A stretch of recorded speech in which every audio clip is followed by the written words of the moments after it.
Howdy, Hillbilly Nation. This is American Hillbilly. And welcome to the Guns, Beer, and Therapy Saturday Night Party. Ready?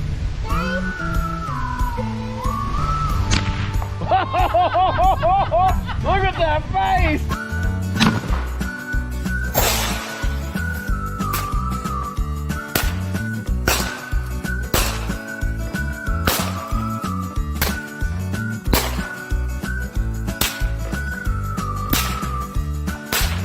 One less can of hard seltzer in this world. I'm proud of myself.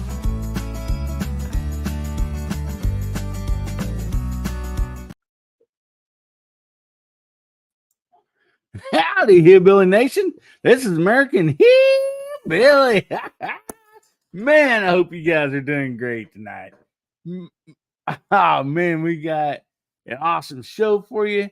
Got a wonderful side chat going on. It's rocking and rolling already. We got a great panel back there in the green room.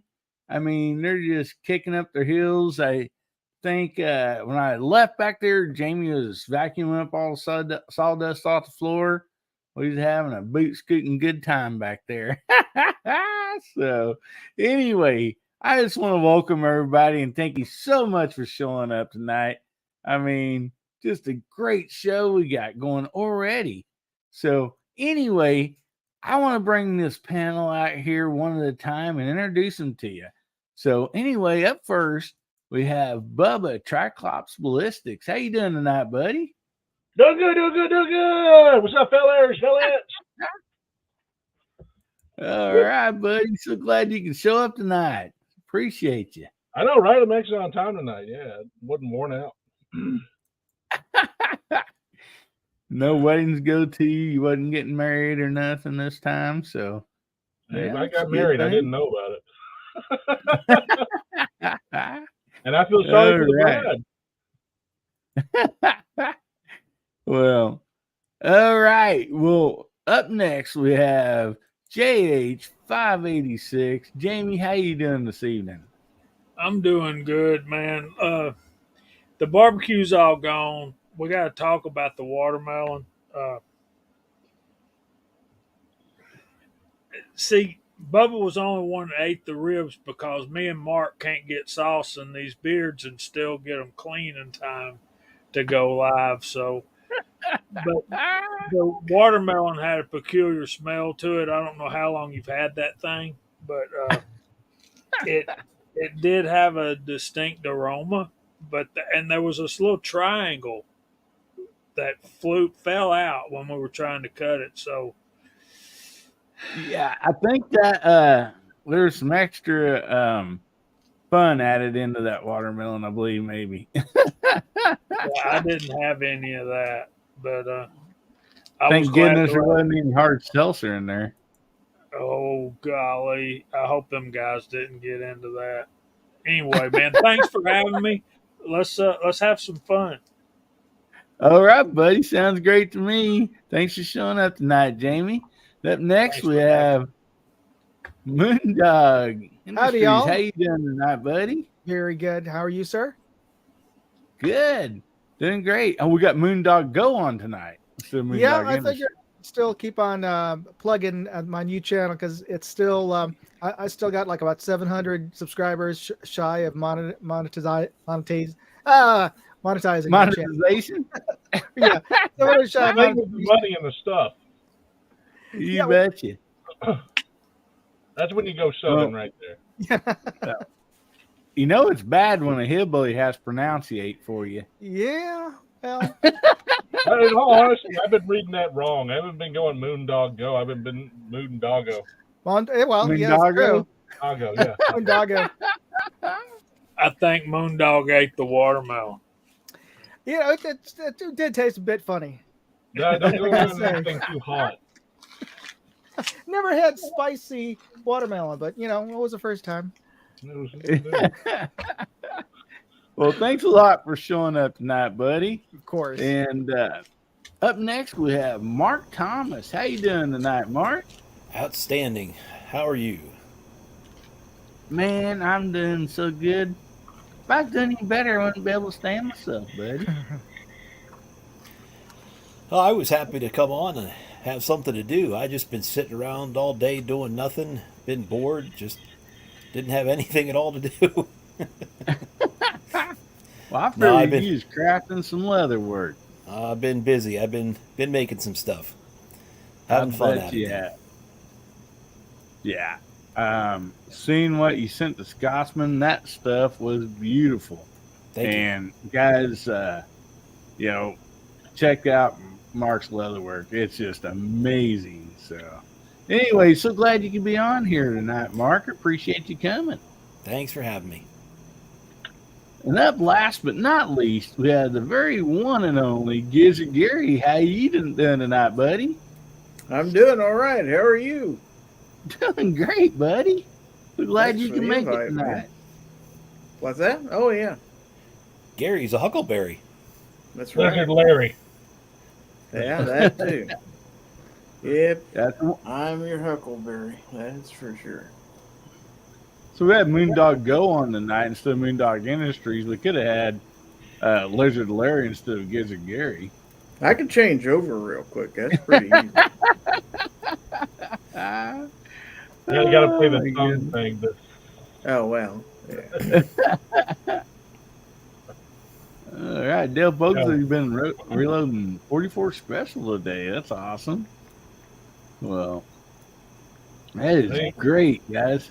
Oh, there we go. There's Lizard Larry. and That then Moondog George the Dilophosaurus.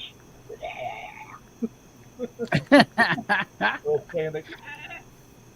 Oh, that was great. Who did that for you? I forgot. Did what? Did the song? DM Foss. Okay. I thought it was Foss, but I didn't want to say it and like be wrong. Now, the Avatar was done by G Webs. Yeah. Great. I have all Both kinds of of 'em. friends to help make fun of me. I don't have to do it myself. That's a good thing.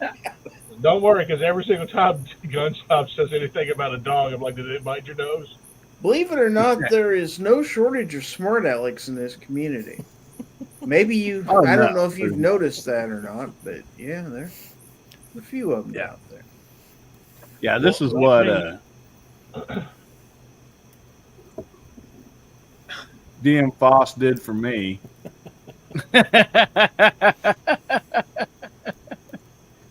And so you're exactly right on that. So Gary, They got back that main- to the T-shirt. What's Got that? that email one day. You like the T-shirt? Yeah, for the record, Doc Holliday was from the great state of Georgia, a dentist. Oh, okay. He's one of our prouder exports, as opposed to some Well, there. Democratic presidents that There is a whole, not to be a shill or anything, but there is a company that does a whole series of T-shirts on the movie Tombstone. And the name of the business, the name of the website is Quick Draw Shirts. And I met them because they come to Wanamaker every year, so I got to be good friends with Kevin. He's the owner, and so every year I buy a shirt or two from him. So I've got pretty much the entire series. But he's a good guy, and they're fun shirts to wear. So I'm sorry, my favorite line from Doc Holliday was "Say when." I got one of those shirts too. Yeah, that's my favorite line. Say when. One of You betcha. the one of the single action army guys that are like way into the fanning and the speed rolling and shooting from the hip and stuff. I've been watching here lately, Tuco the Rat. He looks just like Johnny Ringo. I'm not even gonna lie. Like he looks just like Johnny Ringo. But he's fast, man. He's pretty fast. He shoots 4 shots in like 0.5 seconds. It's pretty ridiculous.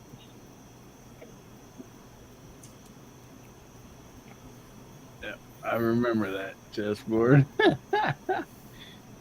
Oh man. So anyway, I want to welcome everybody on in the side chat. We will be doing besides a regular giveaway, we'll be doing our monthly giveaway for the month of June. And of course, it's too late to enter in that. But if you don't know about that, I mostly like tell about it towards the end of all my videos. So like on any video that I put out, if you whatever your comment is, as long as you comment, I want to win.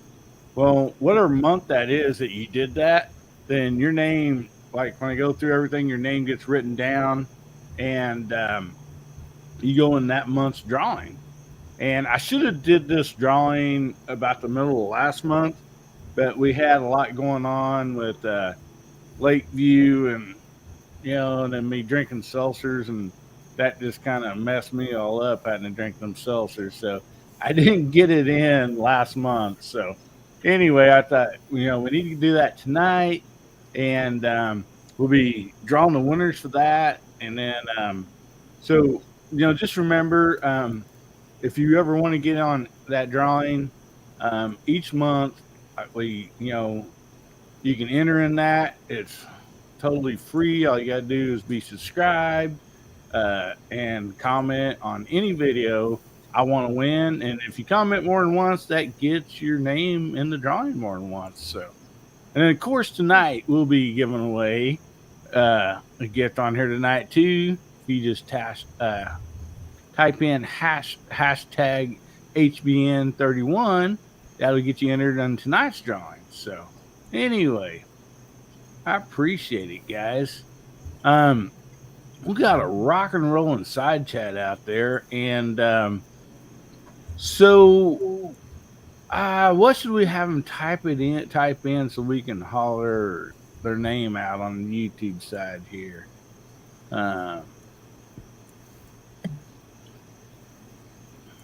Anybody got any ideas?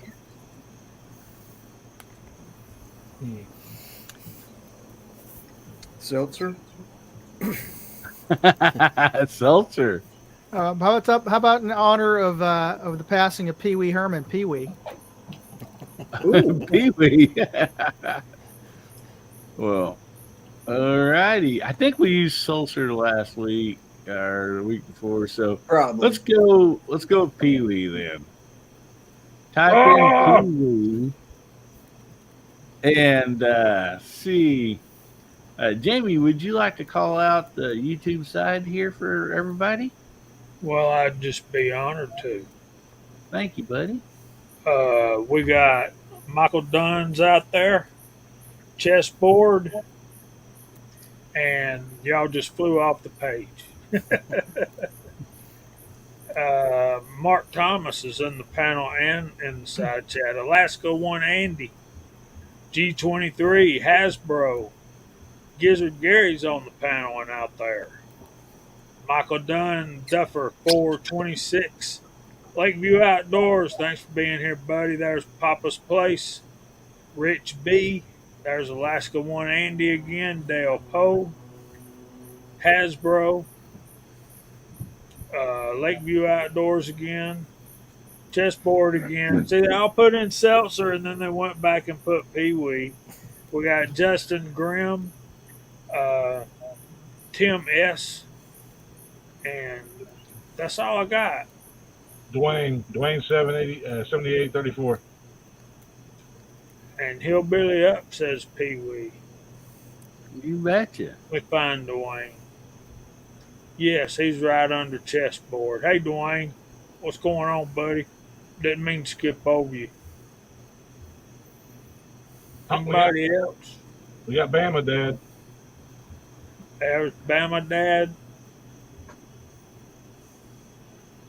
Bama Dad's good people. He's becoming a good friend of mine. So, Oh yeah. I just saw Viejo out there too. yeah, we did see Walter earlier. It's a good thing he wasn't in the green room, Bubba. You wouldn't have got all them ribs. He don't have a beard like the rest of us. I just imagine seeing Walter eating something and just be absolutely confused at how he eats.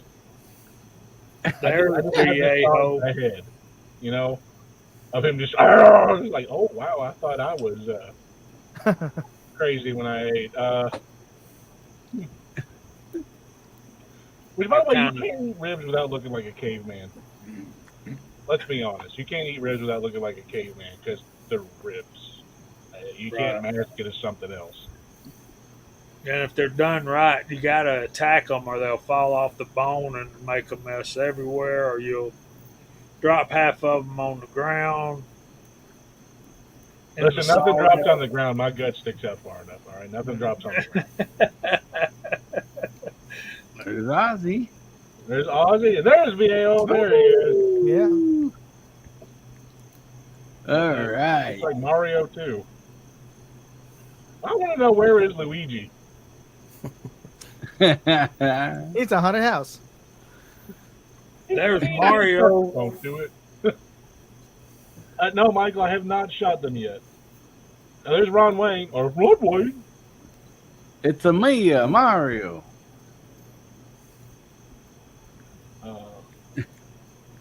And Ron So- Wayne's out there.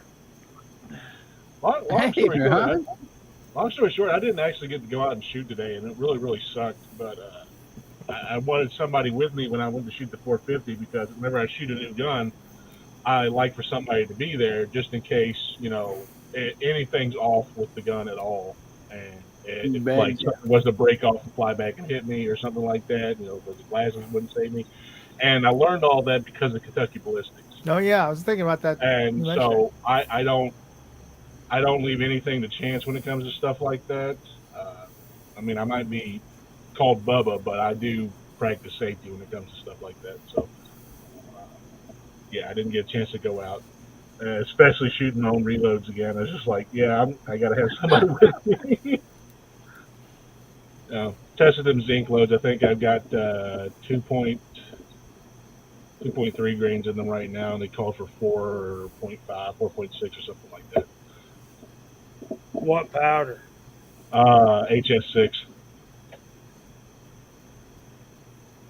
I think that's what I got in 2.3, something like that. Well, I want to tell Mr. Bob, yeah, that seltzer did mess me up for a little bit. Oh, I know it messed you up because I got a picture of whenever you came back from the second one. I was just like, when my friends, I'm going to make it into a me. It was like, when my friends asked me how hard seltzer tastes. Well, at least I stayed on my stool that night. That's more I can say for our buddy Scotsman. Well, the trash can didn't. Trash can didn't stay in place. No. But anyway, Bubba, I haven't really talked to you other than a text. I appreciate you sending me those trinoculars. Oh, yeah, you're welcome. You're welcome. I hope they work out for you. Well, but guys, I appreciate y'all being here, and we got some great topics for tonight. At least I think they're pretty good. I hope everybody enjoys them. So let's come up here and start out with the first one. Let me find it here. Okay. Oh, first of all, let me go ahead and address this. There's still time for donations for Lakeview. If you've not, I've done a video, my first guns. That's something that Jamie kicked off. It tells everywhere on there how, like, you can get on me on my email. You can donate there. There's lots of raffles going on. See, Garage Guy, he texted me. He was like having dinner with some friends or something. He might be able to jump on tonight. But anyway, they're like, he's going to be doing a shotgun giveaway. My goodness, guys, help me out. Baldwin Curious is giving the gun away. On the Scotsman channel, Edward Petty is giving the gun away. What else? Am I missing anything? You already said Garage Guy, right? Yeah. Did you say Bald and Curious? Yeah, Yep. yeah. And I mean, Bald and Curious is giving away a dang it. Kimber. Yeah, Kimber. And the entry on that is $50, guys. You can't get a Kimber for $50. And Edward Petty is giving away a beautiful, brand new, in the box Marlin 3030. Do you guys remember what year that was? He It's said it a on. it's a Winchester Model Oh, it's 94. Winchester. That's right. I'm sorry. It's actually chambered in 20 30. plus years old, but he bought it brand new, never fired it, just put it in the safe. Wow. And Yeah, it's it was made in 2001 is when he said he bought it, I think. Yeah. And I believe the raffle on that is $50 also. So I believe Garage Guy. Well, I hate to say because I don't know if his video's up yet, but he's giving away a shotgun. And then, like for me, there wasn't like there was donations, and I didn't really pronounce a giveaway because I planned on giving something away, but I wanted to have some fun with it and put it like towards like I want to drink a hard seltzer, which I did. And so I am going to have a giveaway, but I will probably wait at least another week on that because I've been everybody's checks and money orders and Venmos and all that stuff. They're all coming in, so I'm writing everybody's name down, and so all those people that are giving, they did not know there was going to be a prize involved, but there is going to be a prize, and so they gave they basically gave money to watch me drink a stinking hard seltzer, but they did not know that they, would have any, a gift or have an option or opportunity to get something from that. So anyway, that's kind of why I wanted to kind of keep it quiet. They were giving out of their heart, um, for Tony's life and stuff. So anyway, I will be doing a giveaway on that. Probably next Saturday or the following Saturday. I just want to make sure that there's still let everybody know there's plenty of time to still get entered and help them out. So let's just not forget our friend. So anyway, with all that being said, let's see. First of all, let's see. Ron Wayne is your better half in here, buddy. I seen you as Misty in here. I hope she is, and because I know since we've done the shout out, Doug Thomas has joined. See who else? Oh my goodness, MCK. Man, guys, we just got more people pouring in here. Thank you, thank you, thank you. Glad to have you all in here. First of all, we're going to go ahead and jump over and do the first topic for tonight. And this topic is what caliber do you use the most? And would you reload it if you had the opportunity to do? If you are a reloader, do you reload it? So that's the caliber that you're just commonly using, going out everyday plinking or whatever the case may be.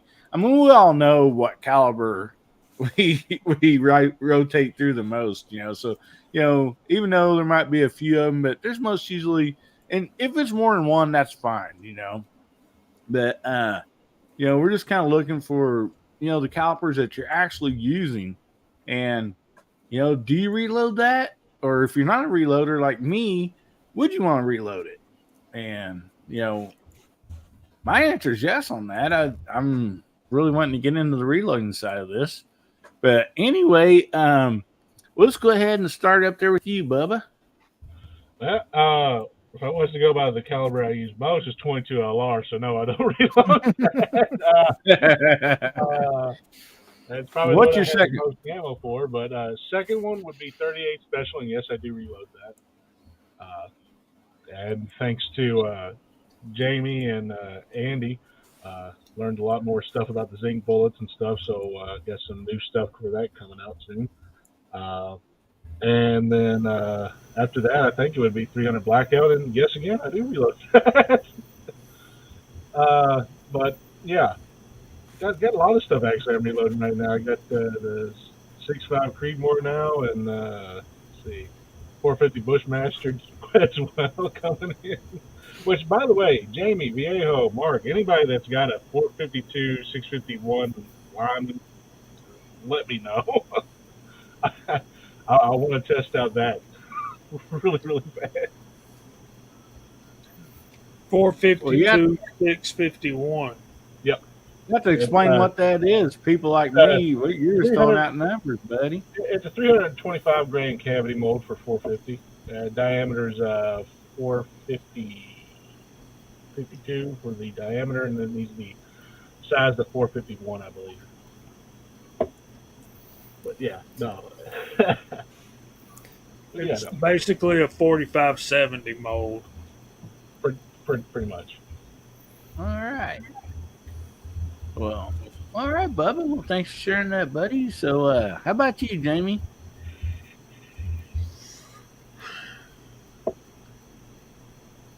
I think I would have to say that most of what I shoot is 38, 357, 44, 44 mag, and 35 Remington, 350 Legend, and I load them all, and I shoot them all, Casper most of them. 6.5 Creedmoor at distance, so I do not cast for 6.5 Creedmoor, but I hand load my 1,000-yard rounds, and they work too.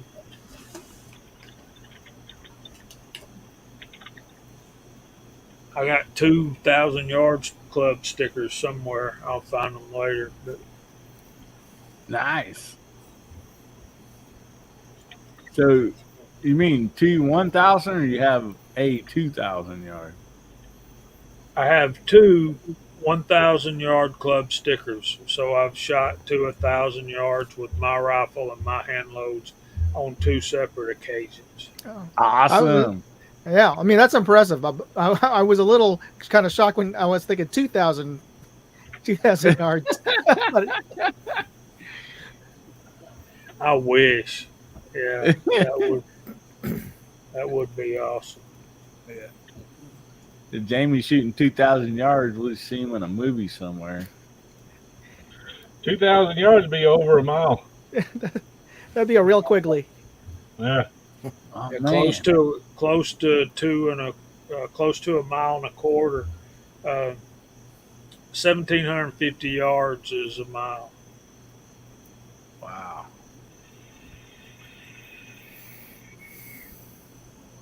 And that's my Alrighty. next adventure. I'm going to try to do that with 300 Win Mag. 300 Win Mag. All right. All righty. Well, how about you, Gary? What do you shoot the most of? Caliber, a couple of them or whatever. And do you reload, or would you want to, eventually maybe get into reloading those calibers? Well, probably 9mm, because I'm mostly a pistol guy. And then 22 LR, like Bubba. I've never been a reloader. If I had room to do it, I wouldn't mind trying to reload the 9mm. I wouldn't even bother trying with the 22 LR. But I've always thought if I had a shop or something like that, I wouldn't mind doing it someday. Right now, I live in an apartment with not a whole lot of spare room, so it's not something I can do right now, but who's to say what the rest of my life is going to bring me? So, You betcha. You betcha, buddy. That's where we are now don't necessarily mean where we're going to stay. That's for sure. That's right. And I probably have the room. I would just have to move some stuff and make some adjustments. Time is what's really rough for me right now, but you know, we have to make time for everything that we do. So, all righty. Well, Mark, how about you, buddy? I'd say at this point, what I use the most is 38 357 and 9mm, and yeah, I'm reloading for both of those, casting for all of those, Nice. and yeah, it's almost doesn't make sense to reload for 9mm. You know what you're putting into it, spending it to reload it. You can probably just go ahead and buy it for, but it's awfully nice to know that you can do it. You know, if there is another situation where there's nothing on the shelves, I know that I can provide myself with enough ammunition to take care of. You're learning this rabbit hole that, you know, once you get one, why not get another and another and another? And I'm kind of chuckling looking at this list of you know, calibers that people are putting in the side chat. It's happened to me. I started this out just wanting to be able to make bullets for my 32 Smith & Wesson, you know, my little old revolvers, and that brought me into all of this. So now I'm doing, you know, 32 for 32 auto, doing 9mm now, 38 357. I went out and bought that 44, so now I'm reloading for 44. You know, you start tinkering with that, and hey, if I can do pistol bullets, why can't I do rifle bullets? And now I'm tinkering with rifle bullets, 35 Remington, 308, 300 Savage, 32 Winchester Special, and it's just, you know, one leads to the next, to the next, to the next, and it's a heck of a lot of fun. Well, I think I got a spotty sense or a vibe or something, but I really see Mark reloading 45 Colt and 410 in the future.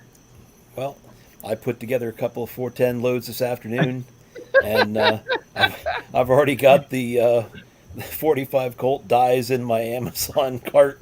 I just haven't bought them yet. See, I mean, Mark got a super cool gun, did a video on it, and that's why I said that, because I was like, man, I don't blame him one bit. That would be a great adventure, you know. Yeah. And actually, Mark, while we're on the subject, you want to tell everybody about that gun you got, since you already have your video out? Sure. It's really cool. I mean, this wasn't even on my radar. I guess a couple other people did know about them, but Rossi is producing a single shot break action 410 45 Colt pistol. It's actually got a rifled barrel, so it, you know, it skirts that little boundary, but it's not really a short barrel shotgun. It's a pistol, but it can fire those 410 rounds. Now, the manual has some restrictions, you know, says don't fire plus P stuff, says don't fire slugs, but looking at the thing, there's no reason that it shouldn't be able to. I mean, they say, you know, you can avoid your warranty, you can avoid your warranty shooting your own reloads. Well, it's a $200 gun. Their warranty be damned. I'm gonna go ahead and have fun with it. You probably spend that much in shipping. Yeah. You know what the funny thing about that gun is, in all honesty, is the reason why I looked at it beforehand was it reminded me of the movie Hard Target with Jean-Claude Van Damme and I want to say it was James Woods, right? James Woods was a bad guy, and looked like that gun that he had. It was a break action, and that's why I've been staring at it. I'm like, oh, I kind of want that. But I think the original model for that, not by Rossi, but the original one was actually chambered in 4430 Craig or something like that. I can look that up. But yeah, that price point, I'm just sitting there like, I paid more for uppers. I want it. Yeah, I looked at it that night in the shop, and I didn't even let him get it out of the case for me. I just looked at it. And then I thought about it all night, and I did a little bit of research, and, you know, watched. There's only, you know, 2 videos on YouTube right now about it, other than mine. And boy, I went right back the next morning and traded a couple things for it, just so I could bring it home. I have a big True Glow red dot that I had put on my air rifle, and just to see what it would look like, I went ahead and fitted it on that rail, and it looks like a Star Wars blaster, and I think that's what I'm gonna actually put on it. No, go for it. It's all Star Wars. All It's Star massive, Wars. and you just hold that thing out, and it's like, wow. Yeah, you definitely got to put that on. I mean, Yeah. It Well, definitely looks better than the dang Echelon or whatever that new trash heap that Springfield's come out with. Chessboard says he shoot trap with his judge. I haven't tried that yet. Pull. well, you got a couple shots. Yeah. Well, sorry, Moondog. I don't know if that'll ever be coming to your part of the area, but I don't know. I hope so. I hope so. I heard some. Shot, you would think single shot would let it be, but Yeah. never know. I looked can't it up, put by the arm- way. The bad guy was Lance Hendrickson. Oh, Okay. just was- swore it was James Woods for some reason. Well, he's got that same kind of really craggy, angular face as James Wood. So yeah. Well, you guys will have to find a picture of that gun. See if it looks like Mark's. But It's pretty close, but it has wood furniture. Like the one in the movie had wood furniture or whatever, but it looked awesome. oh yeah. So all right, Moondog, Oh yeah. we're on to you, buddy. So what caliber do you shoot the most of, or one or two of them? And would you be interested, or do you plan, or do you reload? Well, I don't currently reload, and just like Gizzard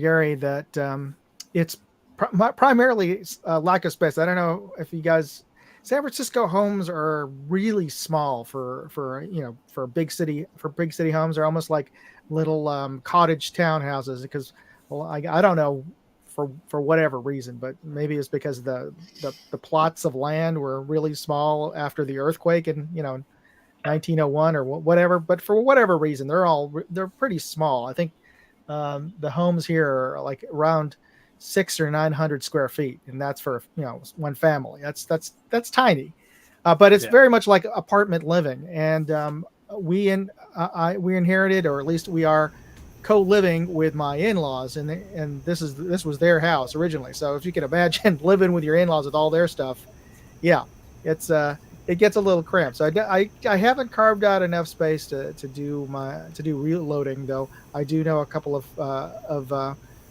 friends who I won't identify, since we are living behind the Iron Curtain here in the People's Republic of San Francisco. But it is technically legal, though I'm sure there's some permits that we don't know about. But anyway, so to answer the question, I would love to. Don't have the room, but like Bubba, I think I shoot primarily 22. One, because it's cheap, and the other is the club that I'm a board member at. My home range. We do a lot of 22 precision shooting, Olympic style, and that was the reason that the club was founded. And when I'm not shooting there, I tend to like shooting 45 and 9. But I think Mark made the good points. Like 9's gotten so cheap that it's not really cost effective, and it's not like it's a precision round where I'm trying to dial in my loads to get a tighter group with a pistol. At least not me. Maybe somebody out there is. But yeah. Yeah, Jamie. What is it, Jamie? Just slap them. Just slap them. That's me, man. I'm always looking for the better load and the best accuracy. Even with 9, with a shooting pistol with a 9? Well, yeah. Okay. I can Yeah, imagine. and I got- that's another thing I was going to ask you if it is actually legal there, but then we know Walter, does reloading. So I mean, I don't know if it's specific to certain counties or what there, but Yeah, it's actually funny for Walter just because of the fact. I mean, he's actually got pretty decent neighbors. I think he was saying one thing on Rumble. I don't know if it was on the YouTube video or not, but it was Rumble. He was saying that his neighbor actually likes to learn from him about casting bullets and stuff like that. So I thought that was pretty cool. He's got a pretty good neighbor then.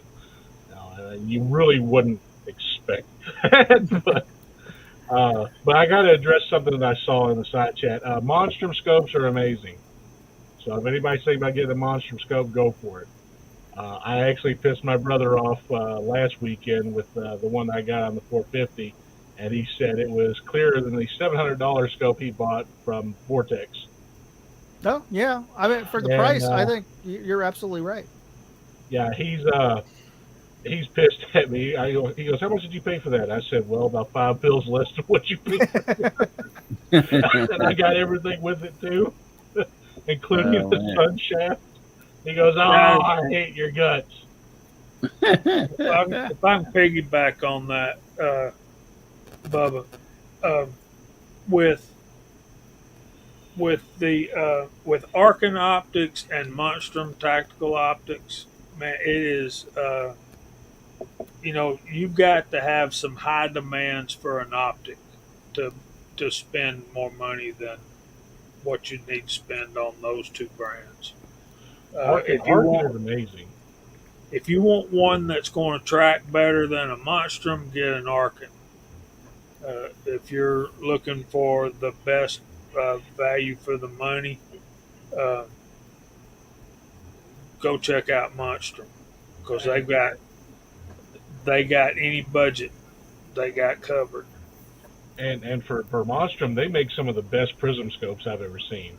Like there's hands down nothing better for that price range than Monstrum for prism scopes. Nothing. Would I like to have a Night Force? Absolutely. Who wouldn't? Do I need one? No. I got I dang sure don't need one that can check my dang email on. I'll tell you that. yeah. I've got a $300 Athlon Argos over there that's not even on a rifle yet. So, and I got that Arkin SH4 Gen 2 is absolutely amazing on the 6.5 Creedmoor. And if you want better glass, get the EP5. Mhm. And they've just come out with a line of low VPL. power variable optics for the AR platforms. So Oh, yeah. I haven't had a chance to look at those, but they look good. they do, and I'm dying to get my hands on one. And I might be ordering one around the holidays. They have a Black Friday. Well, they got a 25% off sale right now, and they've got an introductory price on those. So, might be a good time to go check out Arkin Optics, buddy. Yeah. Oh, man. Here we're Before we get any further with this, it's Hillbilly's turn. Oh, yeah. Oh, yeah. Here we're talking about scopes, and our buddy Cyclops Joe ain't on tonight. So, but You gotta tell him to keep both eyes open. but for me, man, what I shoot the most would see be 9mm, of course, the 38 357, and then 12 gauge. And I would like to reload at least all those. I am planning on starting out with shotgun shells first, and I got a video, an unboxing video that will be coming out this week. Great friend, I ain't gonna say any names, but anyway, he knows who he is, and I'll elaborate on that more when the video comes out. But yeah, he sent me something to help me get jump started, and so I'm very thankful for that. And it's going to really get the ball rolling on that. I think all of us has been in that situation of something that we thought about doing, wanting to do, if it's golf or ping pong or whatever the case might be, shooting, and sometimes we just need a little push in that direction sometimes to actually get the ball rolling. So anyway, that's what this friend did to me, and so anyway, I appreciate that very much. Man, we got a lot of great people out there. I'm going to tell you what, guys. We're going to do the monthly giveaway next because people's already entered in that. But if you want to get entered in tonight's giveaway, just put in the hashtag HBN31, and that will get you in tonight's giveaway. And anyway, so make sure you get that. And there's a lot of people's jumped in since we kind of gave roll call earlier. So if you guys don't mind, especially if you had not entered earlier for us to shout out your name, would you guys mind go ahead and type in Pee Wee? Moondog chose that in honor of that Pee Wee Herman had passed away. So anyway, type in Pee Wee, and Jamie will call your name out. If you already done it, that's fine, too. But we have a lot more people that jumped in here, so we don't want to miss anybody. So if your name has not been called out tonight, at least type in Pee Wee, and we'll get your name called out. So there's Doug Thomas, Hasbro. Do I P or we? That's up to you, brother. Two Live Moo, Viejo, Bama Dad. GGW Outdoors, you snuck in the back door. There's Luke Skywalker.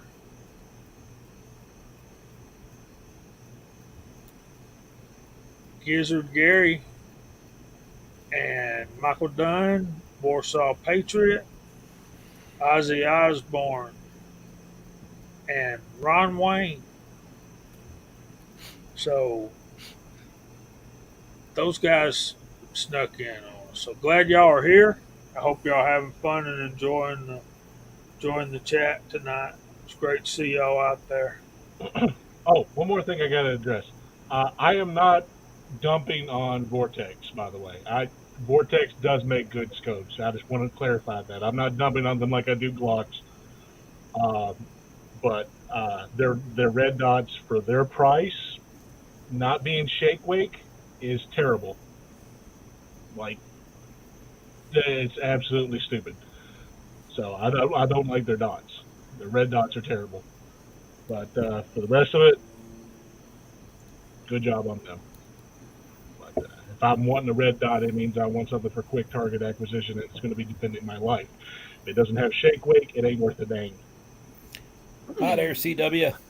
I know you're listening, so I'm not going to type it. Oh, and by the way, CW blew up my email, and now I'm looking at the Lyman cavity mold.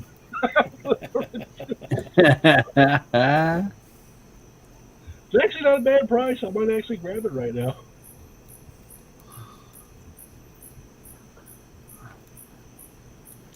There's that long. I agree with you.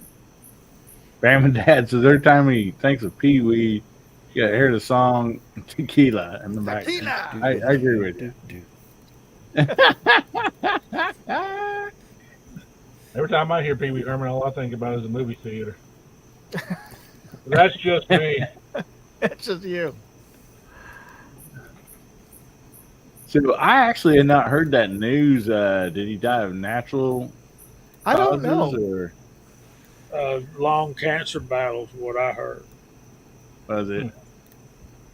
Well,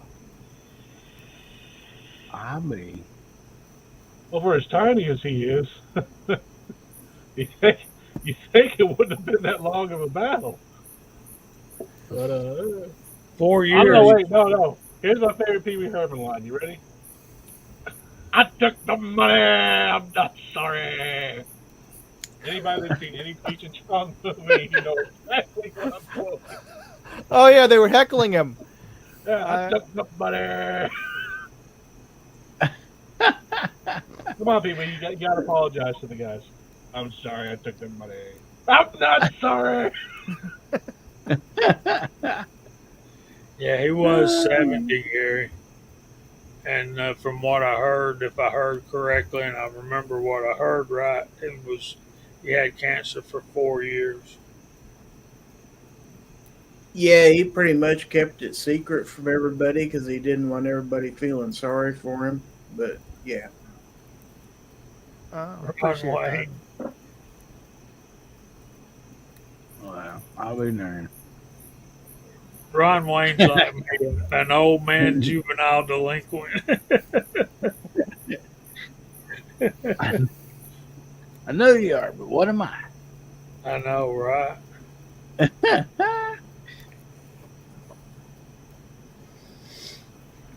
Luke Skywalker, what do you guys think about running a scope with a red dot on a 45-degree angle? I wouldn't do it. I think it's too much. If it was a micro, I would do it as a sort of a backup. But yeah, a full size one, no. I don't. I might run it on top. You know, Run your if I got scope on a something mounted 45? top, the scope rings or something like that mounted on the top, I might do it. I don't like the I don't like the aspect of no, I don't like that. So I mean, I know I've seen a lot of guys who do 3-gun do that just because they they want to switch over real quick for whatever reason. I mean, it's I suppose they they get some usefulness out of that. So at that point, just run an LPVO and just leave it at 1 if you're that worried about it. Like, that's my opinion. Not a popular one, but that's my opinion. Yeah, I mean, because like I'm doing this 300 blackout, so I was kind of wondering about that myself, because it'll reach out there quite a ways, and so I want a decent scope on it. But if I need it for up closer, a scope ain't worth a darn. I mean, I already know that from deer hunting. When you look at a deer and all you see is just brown, you don't know what part of the brown you're looking at, And at the same token, there are Romeo and Juliet combos out there from like SIG and stuff like that. You could just throw a magnifier on there; it'd be just as decent. Like you're going to get just as good a sight picture, and you're going to be able to zoom in if you need to. Just flip it out of the way when you don't need it. Just know that whenever you have it magnified, where the bullet's going to drop differently, so you don't got to worry about setting it back to something else. But with any dot system, if you're running any dot system for self defense, and this is my opinion, it's not no professional opinion by any means whatsoever at all, because I'm just a monkey on YouTube.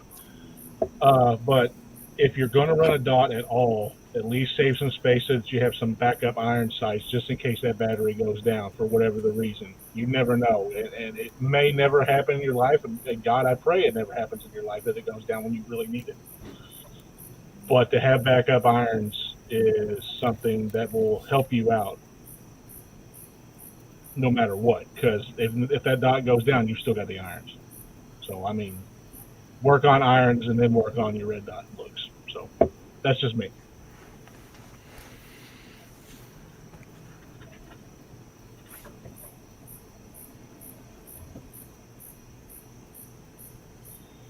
Yeah, Bama says LPVO doesn't give you as fast of a target acquisition, but as a red dot leaves you having to fiddle with a zoom lover.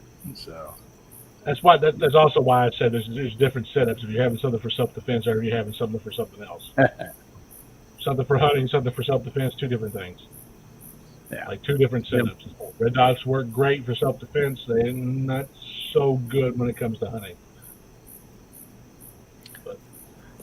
Well, Yeah. I would argue the LPVO. It depends on the reticle on the LPVO and what magnification you're on. If you're at 1 and you got a nice one that's got a setups that it's basically like looking through a prism.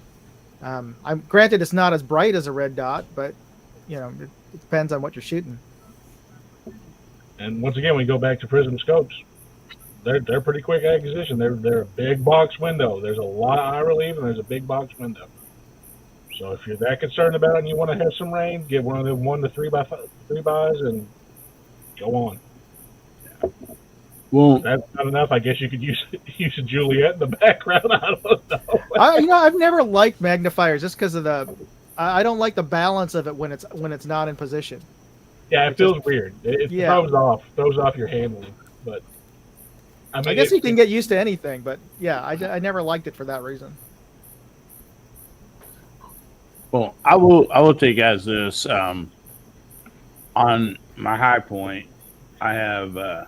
I've switched some stuff out right now, but I am going to put visible iron sights on there, through my red dot. But that setup, iron sights with a red dot, because I have some farm animals and I have every right in the world to protect them at nighttime against, predators. I'm telling you right now, that red dot is all the difference in the world. I mean, I promise you that from having to use it many, many times. You have both eyes open. You can see everything that's going on. Like you would with iron sight. But if you're outside at nighttime, even though you might have some night vision or night deals on your sights, your iron sights, that red dot is it. I mean, if it was a life and death situation, which what I've had to deal with is not. I mean, maybe for an off-farm animal, but not me. That it was just a total game changer. I mean, just unbelievably the difference.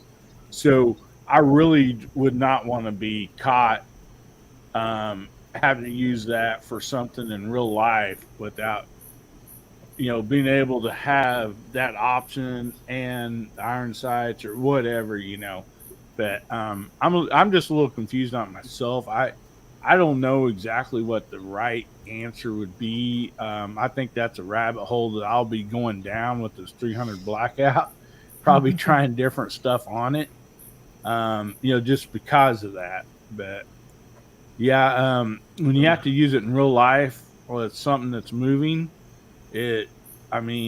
honestly, it was a game changer. At least for me, it was, because a lot of times that, might happen at 3:00 in the morning, you're dead asleep in your bed, get up, slip on some, shoes or go barefooted. And, you only got, seconds to decide what you're going to do. And that was the deal. The Shake Awake is the only thing that, like, the one I have on there right now is not Shake Awake, and that's going to change. But that would be, but the one I have is actually very easily accessible to turn on. But still, the Shake Awake would highly improve that, no doubt. Especially if you're like me and forget to turn them back off, And so, when I use them, out shooting videos and stuff, I catch myself many times forgetting to turn them back off. So, but anyway, with all that said, let's go ahead and get in this monthly giveaway. If I can find what I did with what I'm giving away tonight. Oh, here it is. So, I'll go ahead and show you guys first. And like I said, we're having tonight's giveaway, but this is for the month of June giveaway that's on my channel. And like I said, it's free, easy to get into every month. All you have to do is be subscribed and then comment on one of my videos along with, it can be with your regular comment or whatever, but you just comment, I want to win. And that will put you in the giveaway for that month. And I am giving away for this month the Smith & Wesson knife here. Come on, focus, baby. I ain't gonna focus, but it says Smith & Wesson right here on the blade. It's a very nice steel knife. It has a great blade on it, straight edge, perforated. It holds a wonderful edge. It really does. Got a belt clip on it and stuff. So anyway, the month of June winner will be receiving one of these Smith & Wesson knives. And let me take myself down so you guys ain't looking at my ugly mug here. And we will put up the wheel.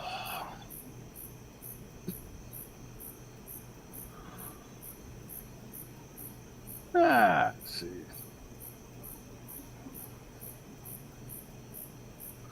Hang on a second. Okay, there I am. Sorry. Apparently, the cricket's protesting. So anyway, guys, I'm telling you, this giveaway varies. This month we have 14 people in it. I've had a few months that there might only be 6 or 7 people in it. And we've had some months that there's been 50, 60, 80 people in it.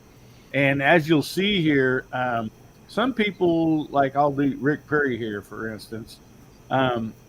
His, like you'll see a number 2 beside his. And then on down, you'll see a number 3 because in that month, he commented, I want to win on 3 different videos. And so, like, he gets, more entries. Gun and Wild One. It's always a race between Rick Perry and Gun and Wild One, man. Those guys, they're always on top of it. They're like, entering every video. And so I love it. And of course, there's other people in this. So, anyway, let's give this thing a wind up and we'll give it a little spin here and see who the winner is for tonight.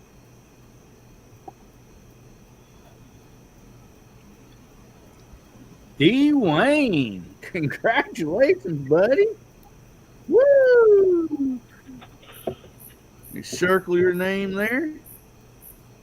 And so, Dwayne, you already, you have my email, I'm pretty sure. If not, it's here at the bottom of the screen. So make sure you email me and with your address and everything, and I'll get that sent out to you, buddy. So awesome. Oh my goodness. What an awesome night. How about another topic, guys? Let's see what the next one is. One of these days, I'm going to put some topics on that wheel, and we're just going to spin it. I'm going to have to drop off before the next topic, though, Hillbilly. Oh, are you? Okay, Yeah. Moondog, thank you so much for being on tonight, buddy. Why don't you go ahead and tell everybody about your channels and what you do? You have more than one channel, and they all are awesome. I'm subscribed to all the 3 of them, right? Yeah. Yeah, all 3 of them. I got 3 of them up. One of them is my main channel, which is Moondog Industries. So at Moondog Industries, when you're doing the, YouTube youtube.com/ and then just do @Moondog Industries. And that's my main Pew Pew channel. So I got all my scope reviews and my ammo reviews, and anything that's a gun or 2A related is pretty much in there. And that's my biggest channel.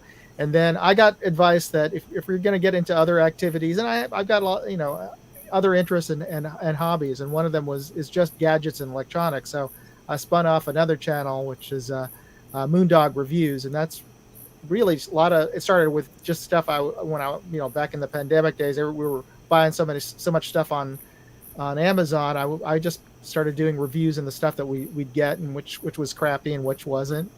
And and then we of course, as I'm traveling around, or like when I go to Vegas for SHOT Show, I started doing videos just of the trip. So I spun off that into Moondog Go, which is what you're seeing right now in my little name tag over there. So that's my new smallest channel so far, but that's the one I'm at least hoping to get up over 1,000 subscribers before the end of the year. But we'll see. Hopefully that'll be the case. So definitely check out either of those channels, but especially Moondog Go. So youtube.com/Moondog Go for my travel stuff. I'll be posting things that I actually recorded back when in Vegas. So check that out. And right now I'm having a contest, 100-yard 22 contest for anybody who wants to enter. I'll post up a link here, but it's on my website, moondogindustries.com/challenge 2023. And you just have to download my target, put it up at 100 yards, and shoot it with a 22. And no matter what you score on that target from 100 yards, if you send me a photo or a video view of the results from you shooting it, I'll enter you in a drawing for a free scope. In fact, if I get over 10 entries, I've gotten 2 so far. If I get over 10 entries, I'll add a few more scopes on there. So we'll see how it goes. Awesome. Mm-hmm. Moondog, would you care to put those over in the main chat, because they're not showing up in the main chat for everybody? Yeah, they're coming through on your side, but not the. You'll see it on StreamYard, but it's not showing up on the main chat where people can click on it. Okay, let me just. They can on your side, but not on this side here. Is it up now? I don't see it pop up yet.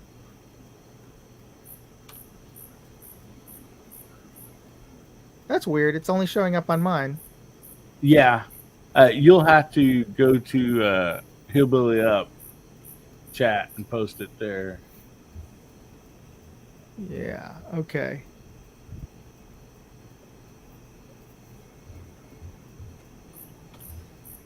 And as soon as I can find the 100 yards, I'll get into that. Okay, there it showed up there. All right. Okay.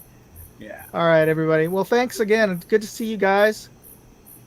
And I'll see you next week, hopefully, God willing. All right. Well, thank you so much, Moondog. Sure Thank appreciate you being on here. Joy as always. Go over and check out Moondog's channels, guys. Get subscribed to all 3 of them. And if you got 100 yards and a 22, get in that contest. We've got some great giveaways on there. So great giveaway. Thanks again. All right, buddy. We'll talk to you later.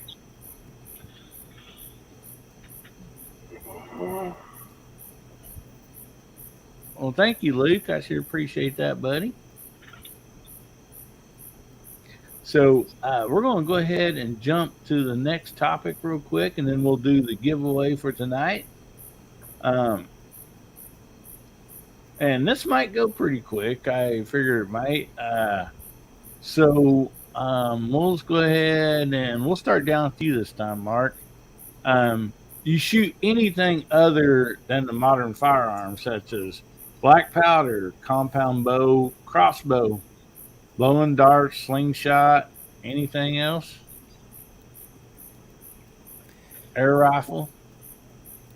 Yeah, almost all the above. All the above. All right. Almost. Good deal. Yeah, I've got quite a few black powder guns, a few flintlocks, some percussion. Got a real nice percussion revolver that comes out every now and then. That stuff's always been of interest to me. I do have a crossbow to hunt during archery season because although I can still pull a compound bow, getting a little bit, older and end up a little sore, and I just don't get to practice with it enough to feel, confident to take it out and hunt with. With the crossbow, it's pretty simple. Just, cock it, load it, and you're good to go. Not blow darts, but I got some slingshots, and we tinker around with that every now and then if we're out for a woods walk and, just launching a couple of rocks. But, yeah, there's a couple other things in the shop that I get to play with. All right, and they're all fun. I mean, at least they are for me, man. I just enjoy all of them. I mean, geez, around here we got so many rocks. Growing up, we just trying to hit stuff for rocks. And so, especially if you got 2 or 3 people, and then you get a competition in, and it's always fun. All righty.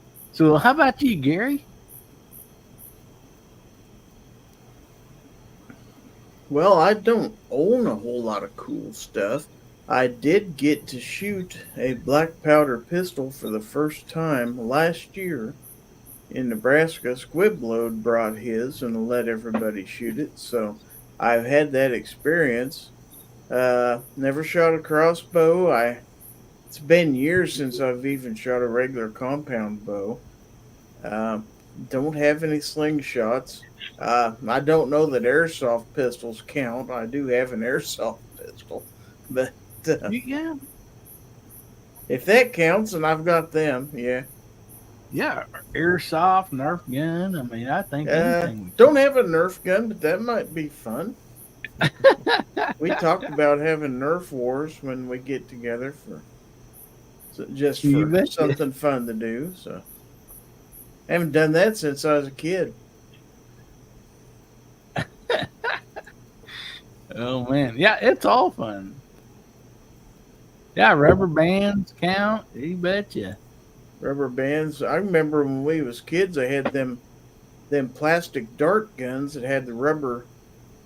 They looked like a plunger, like a toilet plunger, a little tiny one, and they'd go in the end of a gun, spring loaded. And you'd shoot those, and they'd stick to the wall and stuff. Mm-hmm. It used to be. They wouldn't let you play with those now because they'd probably put somebody's eye out.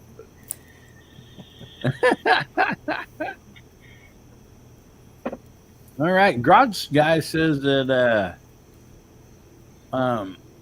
he has a shotgun video for that coming up this week for Lakeview's wife, so that's awesome. And as soon as we set up, Garage guy will sure promote it for you and try to drive as much traffic that way because we want to help them out for sure, and that's a nice thing you're doing. So, Jamie, how about you, buddy? I have a longbow, I have a compound bow, and a crossbow. And I'm thinking about a 1851 Colt Navy clone. Those things have just got to be fun. Oh yeah, that would be nice. If I can be so bold, man, I'm gonna have to let y'all go. I got to go get into bed. I got to teach Sunday school in the morning, and the carriage is about to turn into a pumpkin. You understand? Well, thank you so much tonight for being on, Jamie. We hate to see you go, but we totally understand. And go ahead and plug your channel, buddy. It ain't much. No, Yeah, it is. we do mostly old stuff on JH4 586, and I'm hope to have the second installment of the 308 series up this coming week, as well as unboxing and going to start on a product review. A couple of us got tagged by this gun cleaning company, so maybe that'll be fun and informative. I haven't even opened the package yet. I've been so busy, but the bench is together and getting ready to move in.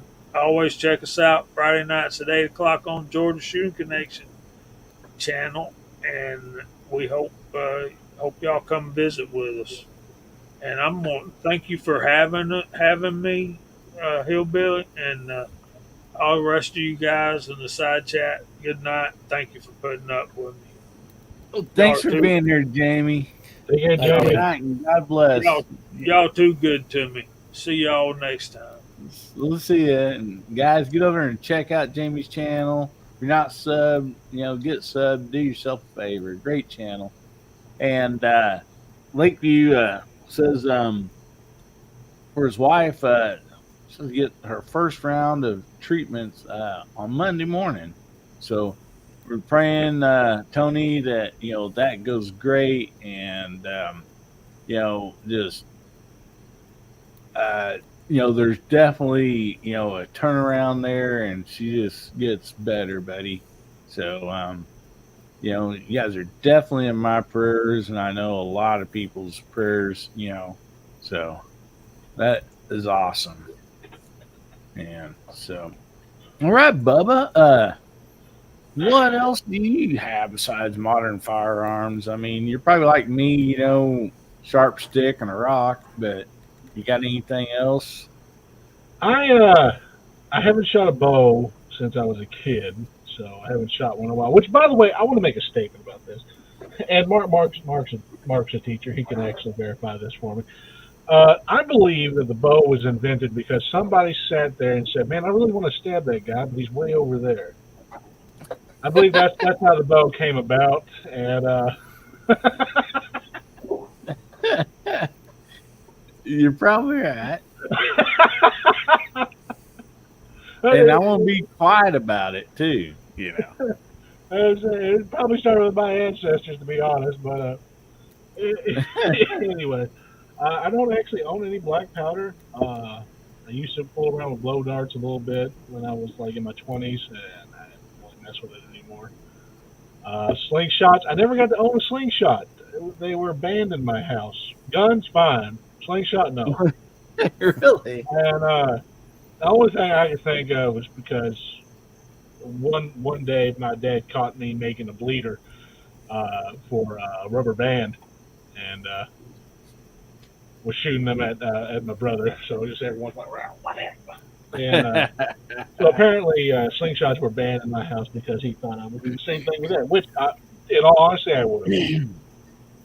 I would have at that age. 13, 14 years old, I definitely would have used a slingshot and shot at my brother a couple times. Definitely my sister. Of course, me and my brother Not never got really. along with our sister. So, Yeah. but as far as the rest of the stuff is concerned, I've never shot a crossbow, actually. I've never had the opportunity to shoot one. I had the opportunity to shoot a black powder, but that's when I got diagnosed with thoracic outlet syndrome and stuff, and I really didn't want to mess anything up at the time, so I haven't had another chance to shoot a black powder gun. Probably going to buy one here soon, but if I get one, I want one where I can convert it to where it can shoot long Colt too. I'm pretty sure they still make those cylinder conversions for black powder guns, but yeah. Well, Other Bam and than Dad that- had a reaction to your reason why they come out with a bow. So they figured out when you can't chase down a deer with a spear, they figured you need to figure something else out. So necessarily wasn't I really want to stab that guy. It's I really want to stab that deer. Yeah. I mean, we also had tomahawks back then, Wow. But yeah, no, I completely understand the logic. Yeah. But yeah, no. Yeah. As far as BB guns, I had a plethora of BB guns and airsoft guns. My favorite one I had was a spring system Desert Eagle airsoft gun. I always liked running around because we used to in my neighborhood when I lived with my mom. There was like 40 or 50 kids. All of us had airsoft guns, so we would always be shooting at each other in the middle of the roads and stuff because there wasn't that much through traffic, right? Yeah. And ironically, the cop station was literally like half a mile down from our neighborhood. So we would constantly have the cops called on us. Oh, there's kids shooting each other in the street. Yeah. And they come up, see the airsoft guns, and go. Eventually, it got to the point where they was just like, "Oh, it's that, ma'am. They're shooting airsoft guns. Stop calling. This is the 40th time this week." Always was fun. Always was fun. Well, welcome Pat in the bunker on to the channel, buddy. Good to see you. Well, hopefully y'all can hear me. Thanks for having me on. We got rained out at our local escapades, and so yeah, I thought I'd come home and join y'all and see what all was going on. Oh man, glad you did, buddy. So we talked about a number of things tonight, but the last topic that we were talking about is do you like shoot or have you shot much of anything other than just your modern firearms, such as black powder, compound bow, crossbow? We've gone all the way down to Nerf darts. So you slingshot. Yeah, actually, got the old Pieta, basically what would be a 357 in black powder and the old 30, and shot that the other day, and shot the 357 Magnum revolver, and then we went around and took 10 pump BB guns and went and aced some bullfrogs the other night, and we had a bullfrog fry last night. So yeah, so I've been shooting some things that I usually don't shoot, but have come in real handy.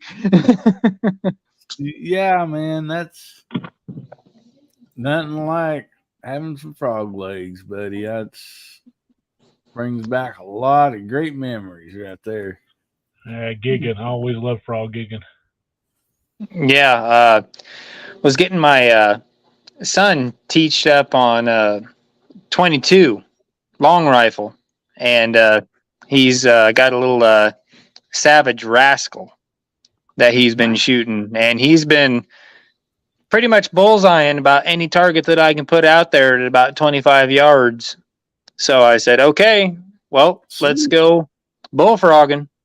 And we went out there, and he got 5 out of 6 the first night. All right. And the second night we went out, the 2 he couldn't see because I had to reach around the pond with my little Heritage pistol and get him. But he got 3 out of 5 the second night, just because he couldn't flat see him, he couldn't get around him, with the rifle. So, but no, and I cooked everything up last night, and man, the kids and me, all the frog legs are gone. All right. They gone. Man. I want to address Tim S.'s comment out there earlier. Paintballs, man. We used to have Sunday afternoon paintball wars. I mean, in the fall. Oh, man, it was so fun. I love that. I would like to get back to doing that again. But, yeah, those frog legs, oh, man, I was just brought up gigging frogs and stuff, and I don't know if I told the story on here before, but like we finally got old enough that my grandparents, 'cause they where their farm is, there's a lot of ponds around there, and we had permission, to go over and gig frogs on the ponds, And so one night, me and some of my cousins and my little brother, we was old enough that my grandpa let us go by ourselves, Man, we come back with a tote sack full of frogs. Got back to the house about midnight, and anyway, Grandpa was waiting up on us and Grandma, and like when we're hungry and tired and ready to go to bed, my grandpa's like, "Not till you clean all them frogs." And it's like, oh man, we learned our lesson not to get too many, after that. It's like, but we sure had some nice feasts. They didn't go to waste, but we definitely got way too many for that night, So Yeah, now you can't go wrong with frog gigging or shooting them or just going out on a good hunt. Because that's honestly, that's probably one of the easiest ones to clean and cook. I mean, really, between pheasant or deer or anything, that's probably the easiest to cook and clean, right there. Frog legs and turtle soup. That was always my favorite things to eat. Oh, turtle soup. Oh, yep. God. And I'd make up a mess of turtle soup. A mess of it.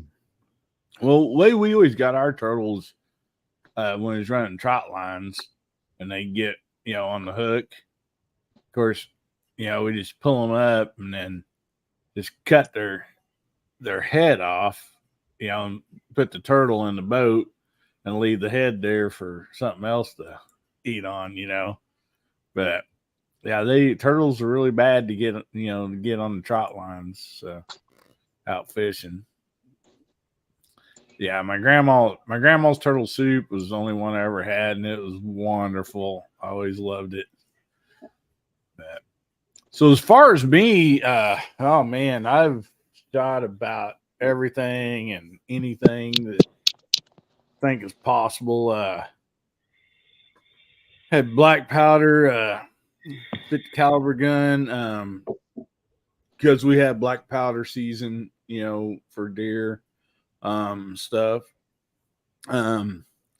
See, compound bow, I don't do it as much as I used to. I love to bow hunt. I really got down a rabbit hole on bow hunting. I mean, where I had lots of money in my setup, and it was great. I mean, I got really good at it, but I started out young with just a recurve, shooting at styrofoam, and got to where I really, really enjoyed that. The thrill about that is just, especially hunting with it, is they're so quiet, and and then if you're good with it, the accuracy that you can actually get with a nice compound bow or whatever. Crossbows, we're not allowed here in Missouri, which I think they may have just changed the laws recently.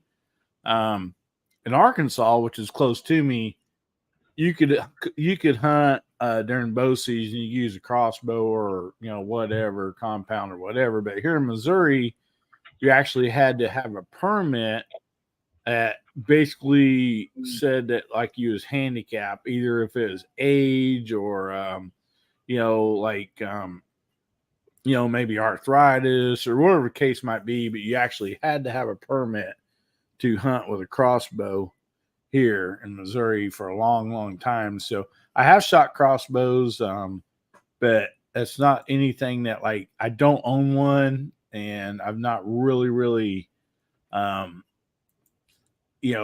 got into that a lot. But it is so much easier, from my buddies in Arkansas shooting theirs. I mean, it was just aim and pull the trigger, so much easier than compound bows. But man, blow darts, BB guns, man, I shot all. One thing I would say, if any compound. If any bow hunters are out there, they'll know exactly what I'm talking about. Because, in late summer here, that's when you start really getting in shape or, training, practicing with your compound bow. And so, you start to pull back. And of course, if you got 50, 60, 70, whatever pounds of pull on that, you shoot, and especially your first day, there's a muscle in your back shoulder that is not used to that. And man, the first few nights, it is just miserable, the pain of that muscle being used, pulling back your bow. But, just like anything after you get used to it, it don't bother you much. Okay, so yeah, Michael Dunn said he has a permit for his crossbow. So yeah, Moose says he harvests a lot of deer with a 70-pound Darton compound bow. Yeah, I mean, bow hunting is just, I know it's just a different thing. It's you and nature. I love it. You have to have the skills, and you have to be, get fairly decent length, to your deer. And so it's I agree with you, Michael Dunn. It is very relaxing. You don't have to worry about some idiot walking through the forest with a firearm, And so, yeah, it's very relaxing out bow hunting. I love it. It's something I just really, really like to do. Yeah. So, no chessboard. I've never hunted with a boomerang. Anybody else? Not once in my life. Yeah, we around here, we didn't have boomerangs. We had sticks, and they wouldn't come back to you. You'd throw them, and you'd have to go after them. But I remember getting a plastic boomerang when I was a kid. That thing I never could throw that thing right till it ever come back to me. So, it's probably a good thing. It probably would have hit me. But all righty. So everybody make sure that you have your hashtag typed in. We're going to go ahead and do this drawing. So if you're not entered, I'll give you just a minute longer to type in hashtag HBN31. And actually, on the deal here, I just noticed I didn't put 31, but it will pick up HBN, so that don't matter, I guess. So anyway, so as long as you use the HBN, hashtag HBN, and it's got it picked up. So anyway, all righty. Let me pull this up here, and we will get this thing a spin.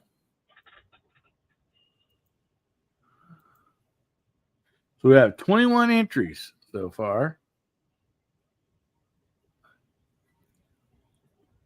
All right, so let's get this thing a wind up, and we'll let her spin here. So who the winner is tonight?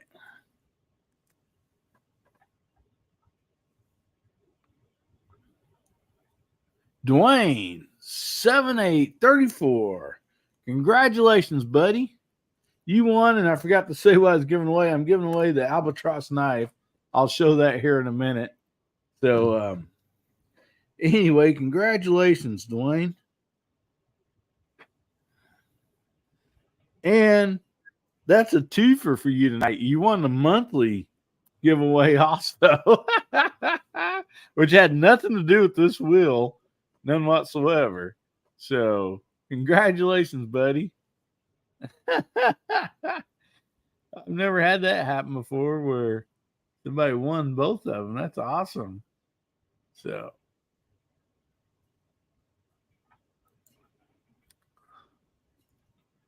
see. Never in Florida when so many mosquitoes that you can't see through your peep sight. Yeah. Yeah, there's definitely mosquitoes down there. Yeah, I need to start shooting seltzer with my bow. That's right.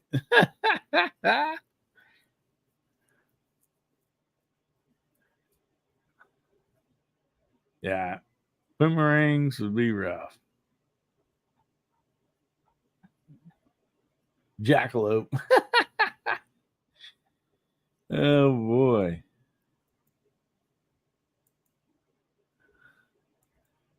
Awesome.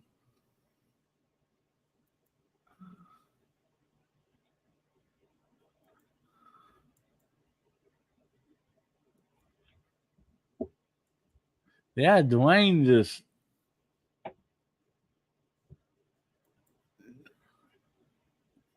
won everything tonight. There you go. There he is. Yeah. I was hoping you're still on here. So, Dwayne, I do have your email, and I don't know if I have your address. So make sure you give me your address. And then on this albatross knife, it comes in 4 different colors. It comes in red, black, blue, and green.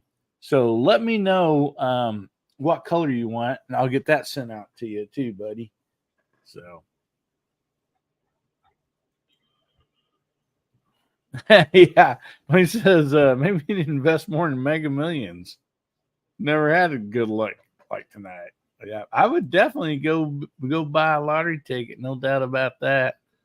So Veo, he's got some dreaming to do. Good night, buddy. And Mark had to sign off there. Got hit the sack. So appreciate you being on tonight, Mark. Yeah, definitely go buy a ticket, Dwayne.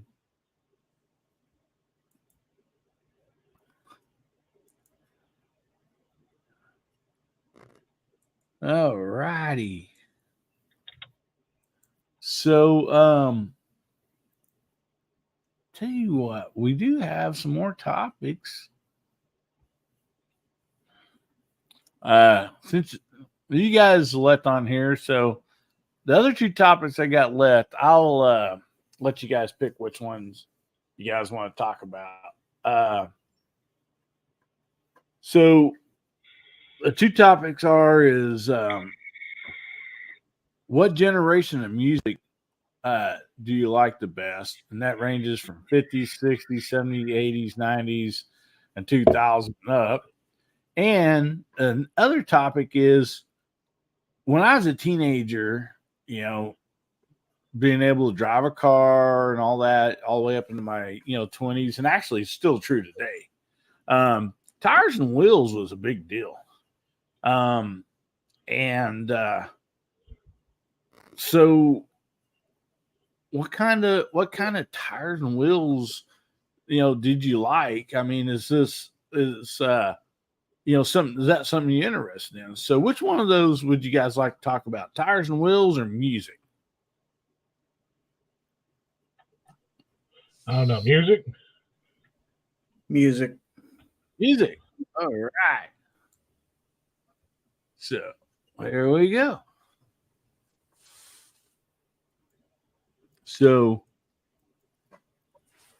what generation of music do you like? And there can be several different ones, but there's always different music stood out in these different 10-year deals, roughly. I mean, they a little more than sometimes you have 50s and 60s music or whatever, so there is a crossover between the years, but they all had like a certain variety of music, and so what's some of your favorites, Gary? Well, I grew up in the 70s, graduated high school in the 70s, so that's the kind of music I more or less lean towards is 70s music. I mean, there's stuff outside of there I listen to also, but those are my favorites. All right. Any particular like songs or bands in that era that bring back any memories? Oh gosh, when I was in high school, of course, I always liked Kansas. let's see, Van Halen, REO Speedwagon, stuff like that. Foreigner, yeah. Aerosmith, stuff like that. I wasn't much into the disco and stuff like that, but yeah, those are the bands we listened to quite a bit. So You didn't have any platform shoes and a white jumpsuit or no. I grew up in a small town. I mean, you had to drive 45 minutes to get to a disco. I mean, a party night for us was out in the middle of a field or around a campfire somewhere with a keg and, stuff like that. The platform shoes wouldn't have worked out too well there. So yeah. we was just having fun, drinking our beer and having a good time. But yeah, we didn't wear the flashy stuff. Yeah. Well, yeah, that's great. There's Side Chat has a lot of great stuff here too, man, coming in. So Pat, we decided to talk about music. There's different generations of music. I kind of put them up there on the banner. 50s, 60s, 70s, 80s, 90s, 2000 and up, whatever. And some of these go from, some people say, oh, I like the 50s and 60s music or the 70s and 80s. So, it don't have to be a particular, 10-year, gap there. But, and if some of us like more than one. So, anyway, what was kind of like your favorite, eras of music, that you just really liked?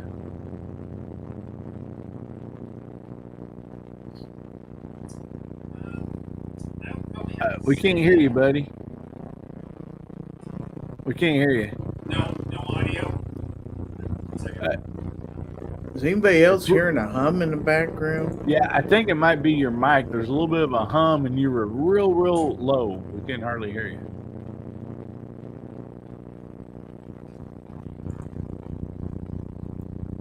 And you can get it fixed here.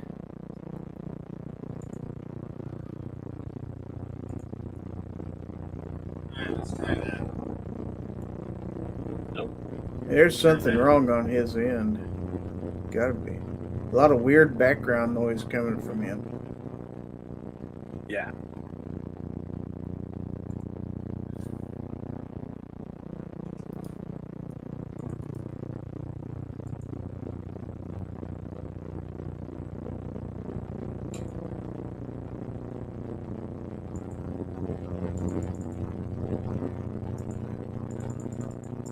So we're trying to fix that, Pat. We'll go ahead and jump on up to Bubba real quick. See, here's where mine gets weird. 40s.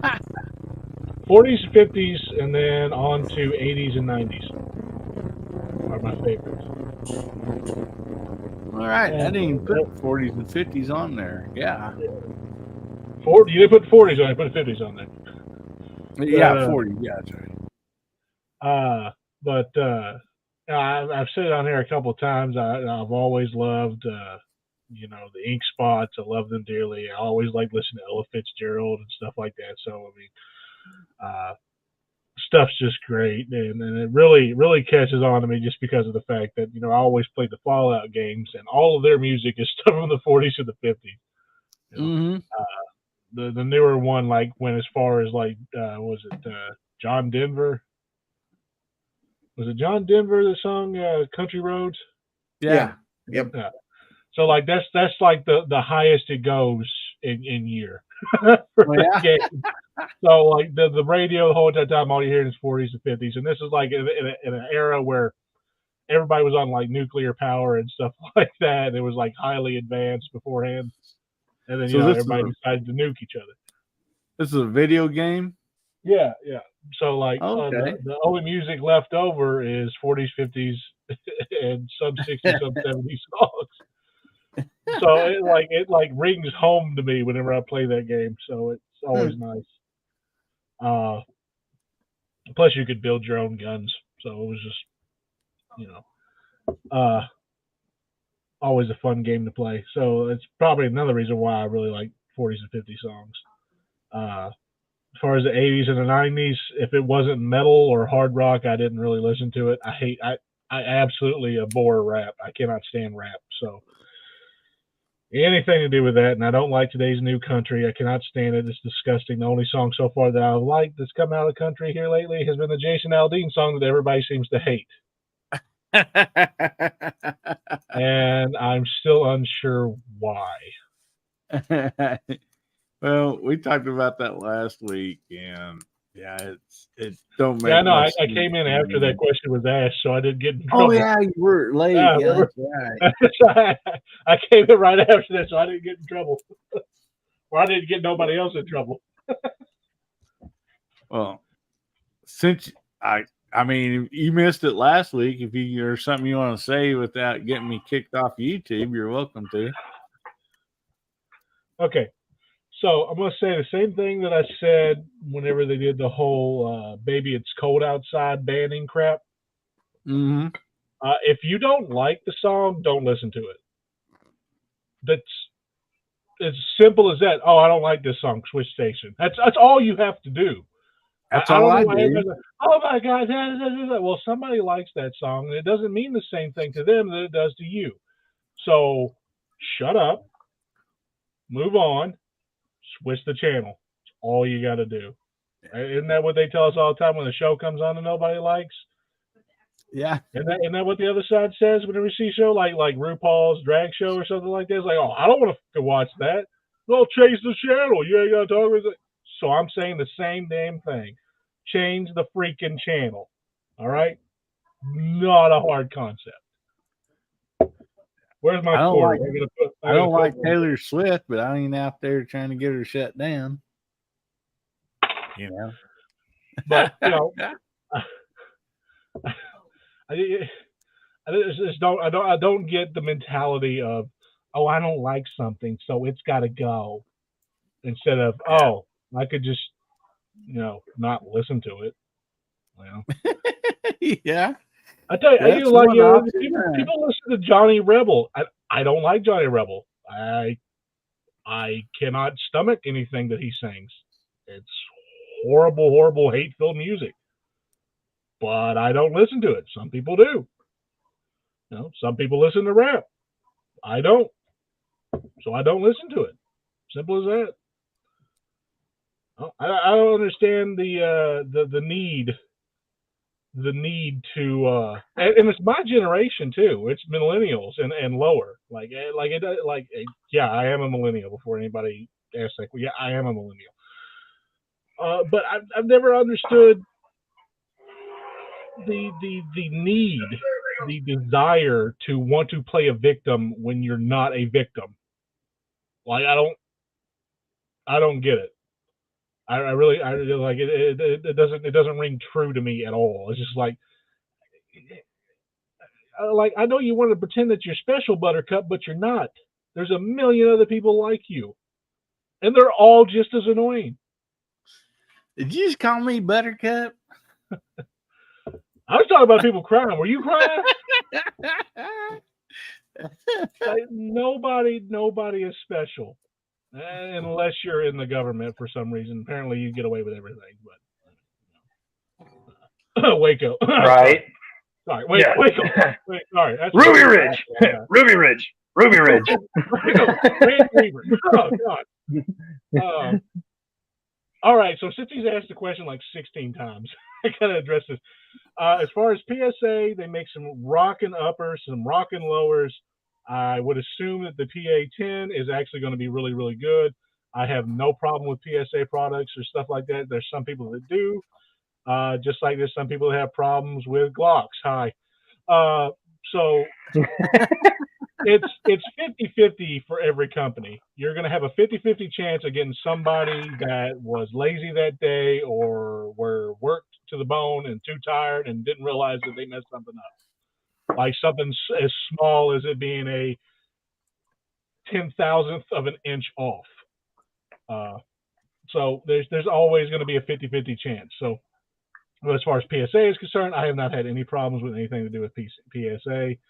I rock several of their lowers. I rock several of their uppers, and I have not had a problem with PSA. So the PA-10 probably going to be good. I'm actually planning on getting the 308 in that caliber for them, and probably going to get their lowers as well. So that's the answer to that question. There's nothing wrong with PSA. Good just night, like chessboard. unless it's a Jennings. Anything to do with Jennings, you can just pretty much throw that out the window. It's not going to work. So yeah, no, that question has been addressed. If I go any further with how mad I am at my generation and lower, I'm just going to. Well, you could, but no, stop you're it, going to Pat. stop. Stopping. I'm stopping. They broke the mold on me. All right, I understand how they did because I'm a gigantic boy, so I understand why the mold broke. But listen, to Well, anybody in my generation out there that likes to play the victim or anything like that, shut up. Just shut up. Yeah, GGW. Yeah, I do have hair. Got lots of hair, buddy. But anyway, Garage Guy sent you a coded message out there. So, Bubba. Screw you, Mark. No, don't even get me started. Listen, guys, look, I'm really trying hard not to go on a absolute rant. Like every day has been like this, especially with the whole Biden thing and the whole wanting to ban it, put receiver numbers on airsoft guns, for God's sake. I am really trying. My pronouns are try and me. I identify as a threat. Anyway, well, California's wanting to put serial numbers on bullets, aren't they, though, or something? Yeah, that's just stupid. Yeah, micro stamp everything, mother. Okay, I halted myself right there. Of course, Gary just had to put that up there. Thank you, Gary. All right, so here's the deal. Here's the deal with Glock. All right, I'm giving them another chance. All right, I'm giving them another. Love you, chance, brother. Okay. Love you, Gary. Give them another chance, and I've actually got a Glock 20, or is it Glock 22? I think it's a Glock 22. Yeah, get a Glock 22 because the last one that messed up on me was a 23. So we got 22 coming in the mail here soon. God willing, I win it, or something weird doesn't happen, or whatever. So, and the only reason why I got it is because the price is ridiculous. So yeah, other than that, I wouldn't give them another chance. But yeah, so I got a little Glock 44 that runs like a dream, you know. But I ran like a dream too, right into the trash can. Oh boy. So Pat, you didn't get a chance to talk about the music, buddy. So if you wanna say kind of like what your favorite years of music was, and obviously he likes Cornholio. Yes, exactly. The Beavis and Butthead album, yeah, obviously rocking. But anyway, from the Beatles, Led Zeppelin, anything from that generation, all the way up to Nirvana, George Strait, Brooks and Dunn, Garth Brooks, and even the old school rap. I mean, when it told a story, it had a drum beat, it had guitar in it. That was good stuff. NWA, stuff like that. That was good stuff. Now, the new country nowadays that is trying to portray itself as rap, no, ain't gonna do it. Now, Jason, just like you said, Bubba, Jason Aldean's Try That in a Small Town. That sounded like a older school country song because it didn't have a hibbity hibbity hobbit hibbity hobbit hobbit hibbity hobbit in it, you know, and it sounded like what it was supposed to. And there wasn't a hint of racism in it. No. It didn't call anybody out. It didn't say anything about black, white, Chinese, Japanese, alien, from, I mean, Alien clear up above, because evidently we have proof of that. But anyway, that's still to come out. That's subject for another time. So yeah, no, it's they're trying to recycle too much of the stuff that's been played beforehand and trying to do all this other mishmash stuff, and it's like, I don't know. It's anywhere from the 60s all the way up to the 90s. I love that stuff, except for some of the stuff that came out of the 80s. Holy crap. Some of that, oof. and you guys know what I'm talking about. So, but anyway, yeah, that as far as music, yeah, I love a wide range, but the newer stuff, I can't wrap my head around because everybody's trying to copy each other. So, but no, it's good stuff as long, especially. I forgot to pull this one out. Red Dirt. I love the Red Dirt. Absolutely love it. Red Dirt. Yep, Red Dirt Country. Yeah. Oh man, when it comes to music, for me, I'm just about a fan of pretty much all of it, or I have been at one point. Growing up, since I liked old cars and everything, we go to, the drive-ins and the cruise-ins and car shows and stuff, and so. They're always playing 50s, 60s music. I loved all that. Fan of that. Probably more my own personal type music that, I grew up with, was late 70s and through the 80s. That was just, stuff that, like, I remember, I loved it. And that was rock and country, and, as far as that goes, I'm as much of a country, fan in that type of era as I am with rock or whatever. And then, like I said, when some of the rap came in at first, I wasn't too sure about it.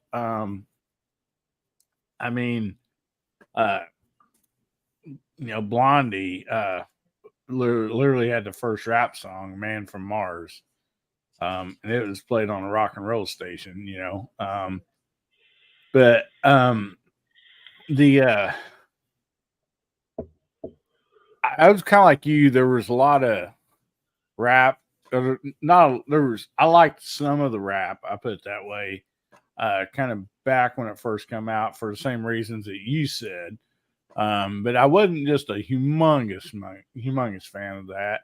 I just country. I loved all the old country, Hank Williams Jr.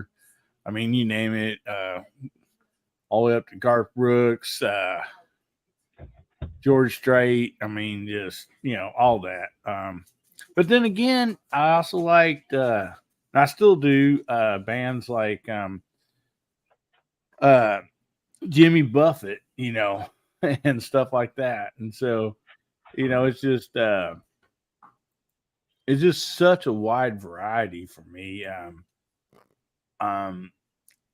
That I just cannot really pick really one era out as my favorite. Maybe if I had to, it might be what we would call now classic rock. Would probably, if I had to pick just one, but it'd be hard to pick between that and the country along in that era. So, but anyway, that being said, anything else you guys want to talk about before we get off here? No, not really. Not really. Yeah. I mean, I do. Actually, I do, but we're gonna get banned on YouTube, so I'm not gonna. There was one quick question I was just going to ask the panel and everybody out there real quick. What is your favorite 22 plinking ammo? What is your go-to? Just put some bullets down range, just to have fun with, cheap, economical, and just have fun with. Just to put some bullets down range and just have fun with the kids or with yourself or with friends or whatever. Whether it's the old bullet bucket, the old 500. Yeah, there you go, Bubba. Yep, that's a good choice. Yep. That's not exactly cheap, though. Yeah. It works for me. It's like $30 for 500. Yep. Well, it's anything that you like shooting. Anything you like shooting in 22 that you love to have fun with. I'll put it that way. What I have the most, and Aguila. Yeah, Aguila is what I have the most of. Super extra. Arms Core, look at your Patriot set out there. I have like 500, boxes of 500 of Arms Core, and it all runs great. CCI, quite a bit of it. Got some Aguila. Now, if I was going to choose only one, it would probably be the CCI, but it's not. I don't know. It is more expensive. But when we was talking about ammunition a while ago, I was going through, since I'm cleaning out a room for my studio, like I'm going to be doing my lives back here in one of the bedrooms, hopefully by next weekend. But I was going through there and I was like moving ammunition around, and stuff. Anyway, I come across a box of 9mm, and right off the top of my head, I don't remember what brand it was, but I most usually write the dates and prices on the box when I get them, and they vary from $9, for a box of 50, but this is the highest one I've come across. I don't know when I bought this. I didn't pay attention to the date, but I have a guess about the time I bought it. But it's a box of 50 9mm, and the price tag on that was $56. Wow. Yeah. I remember buying a pack of white box 9mm, and it was $38, and I was just like, "Good God, why?" Right. But anyway, I'll flash this up on the screen real quick. Hopefully, if everything's been gone haywire tonight. The Aguila 22 Super Extra on there has been working pretty good on the bullfrogs. Right there, just like what Gizzard said. I had really good luck with this stuff. And if you want to cut back on the noise and you want to thump them really hard, the old Aguila 22 Sniper Subsonic with the 60 grain. I didn't know. Yeah, that. Oh man, this is good stuff right here. It's like a 22 short, but it's 60 grain, and if you get them within 20 to 25 yards out of a long barrel rifle, man, that just puts a hurting on bullfrogs. Oh man, they're a weird brand because they're one of the few Aguilas that I've noticed that have been more oily. They're kind of like a Norma oily for those. Yep.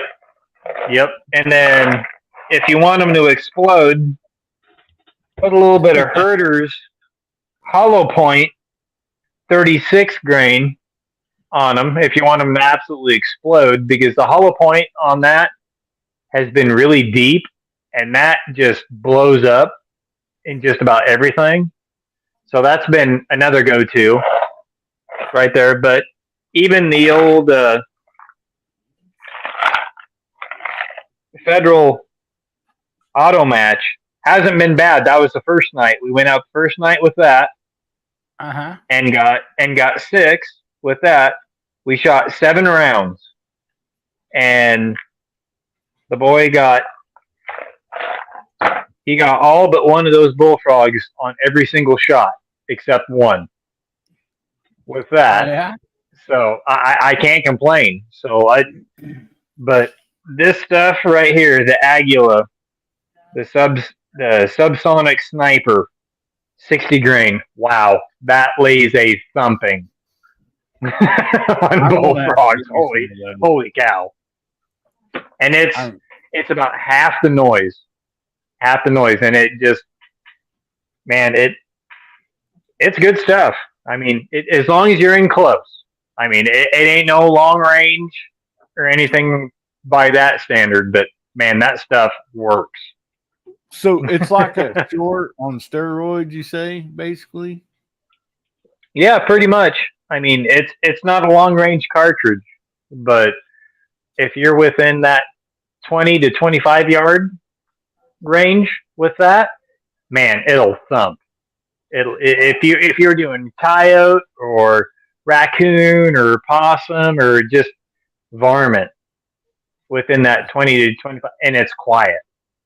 Well, I'll be darned not to get some of those. I want to say hi to Bald the Builder. Welcome, Val. Let's see here. It's on the good type of steroids too. You know, kind of like the ones that make you win Tour de France like 6 times in a row.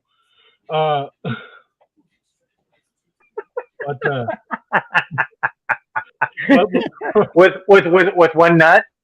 With just one nut. Before we get off here, there is something I want to do, and this is a treat for everybody who was, who stayed this long or whatever. I'm actually going to do a rap. You're going to do what? Oh, good Lord. I'm going to do a legitimate rap. All right, hold on. You ready for it? Oh, good Lord. Okay, hang on a second. We got to get ready for this. Okay. Hopefully. Are you going to wrap a magazine? No. What are you going to do? Actual rap. It's actual lyric. Okay. Not to say the snow, but I'm hated so. Religious freak, say I'm the biggest freak, but I'm debated, grow. When I spray this flow, I created more creatures I like when I heat up the mic. I'm a breather of the night, but I'm tainted, though. Feel like the darkness, I'm binded. I sparked it and shined it. They find it, because mind is whoa. But that they laid me, didn't see when it's people to save me and see and grieve. No. Do not believe the creature inside me. If you deceive, believe us alive. If we disagree, people defy me.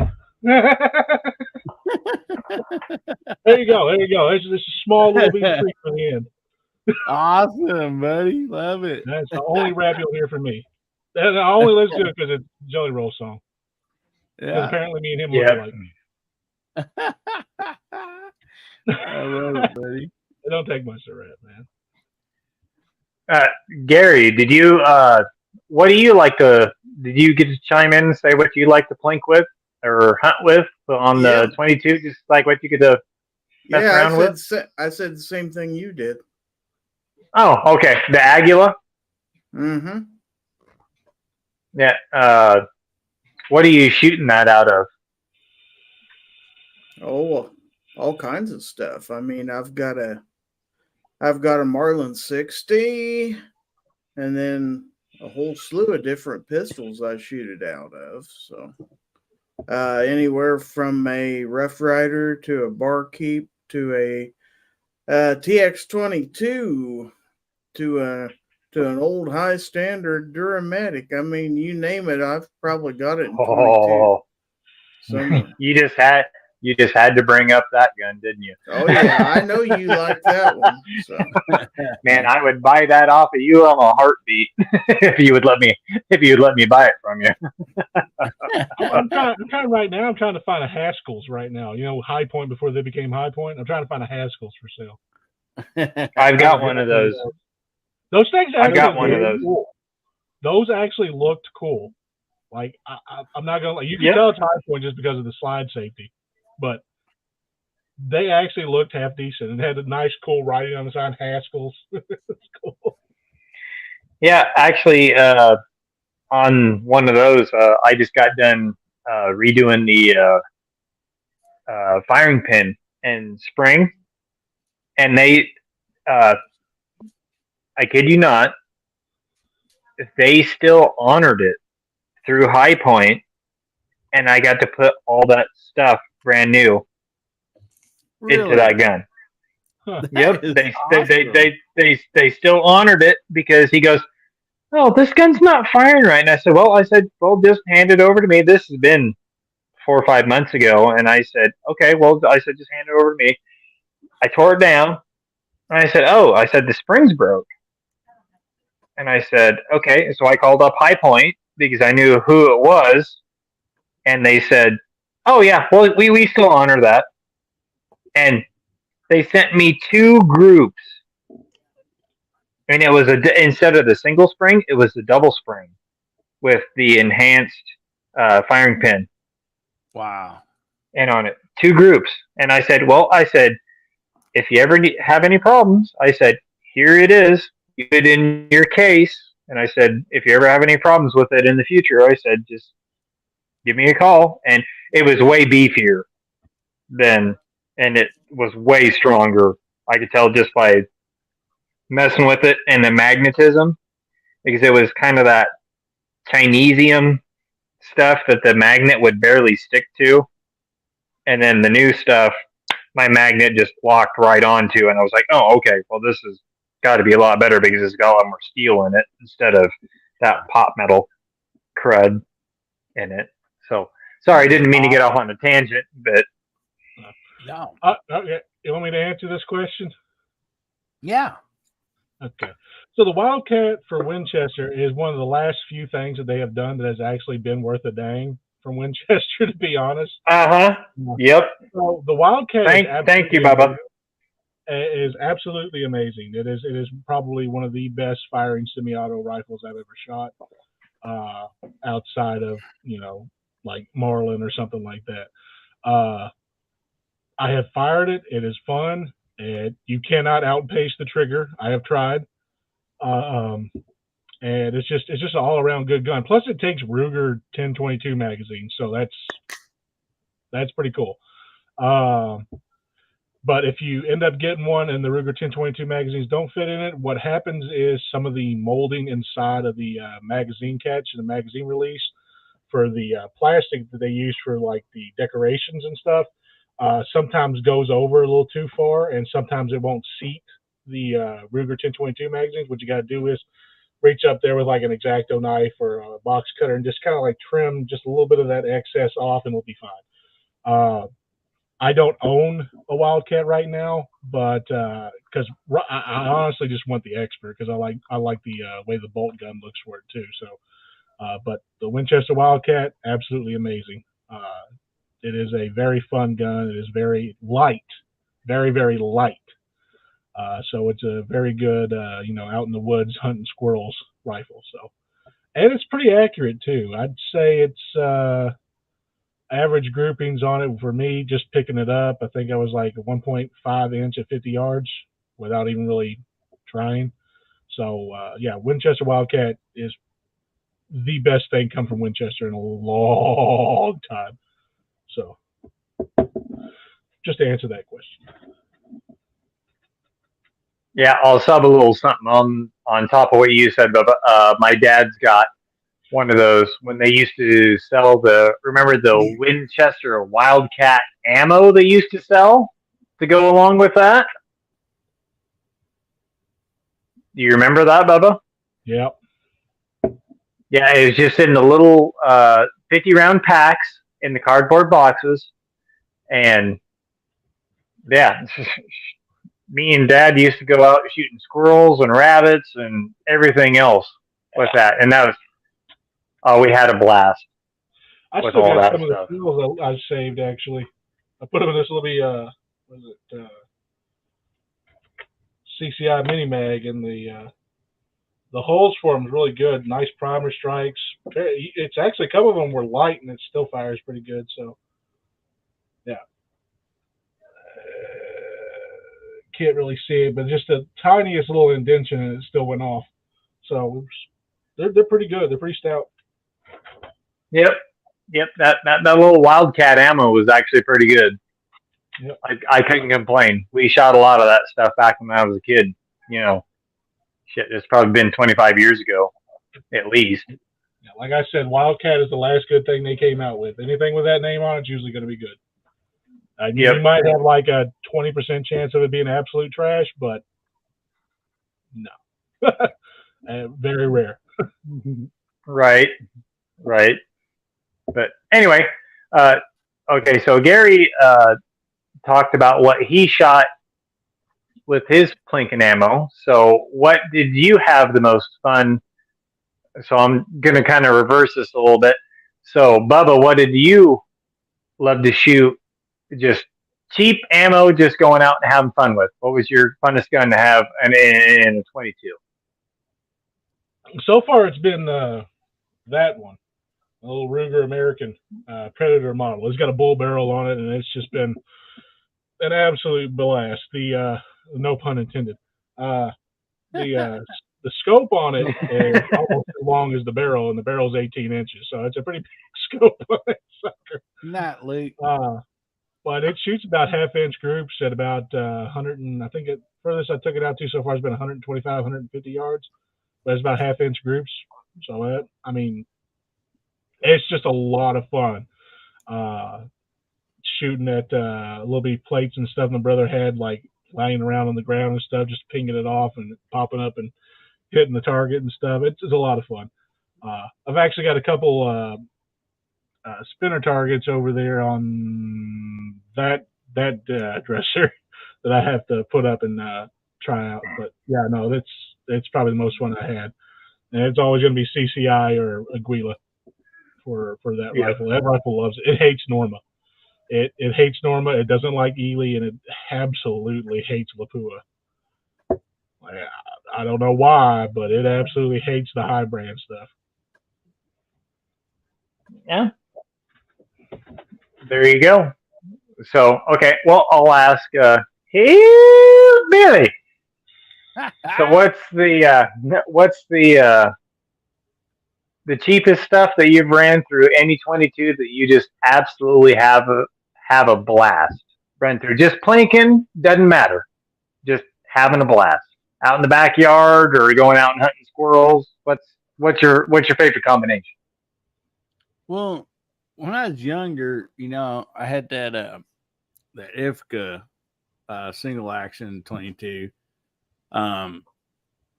Is lever action, but it's single shot lever action.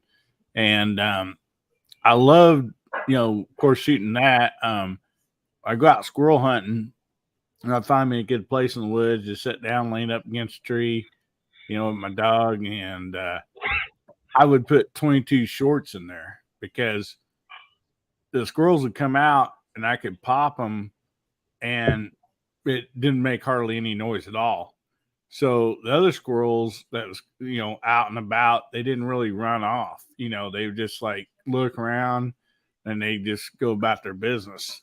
Whereas, some a little bit bigger in the 22, you get one shot, if you've ever been squirrel hunting, you get one shot and they all run and hide, and you got to wait another 10, 15 minutes for them to come back out again. And so that's why I thought about that ammunition you was talking about there, that subsonic, that would be really fun for that. And yeah, I mean, I will say the squirrels, anything I shot like that, we ate it, we ate them, in several different ways. And, but nowadays, to be honest with you,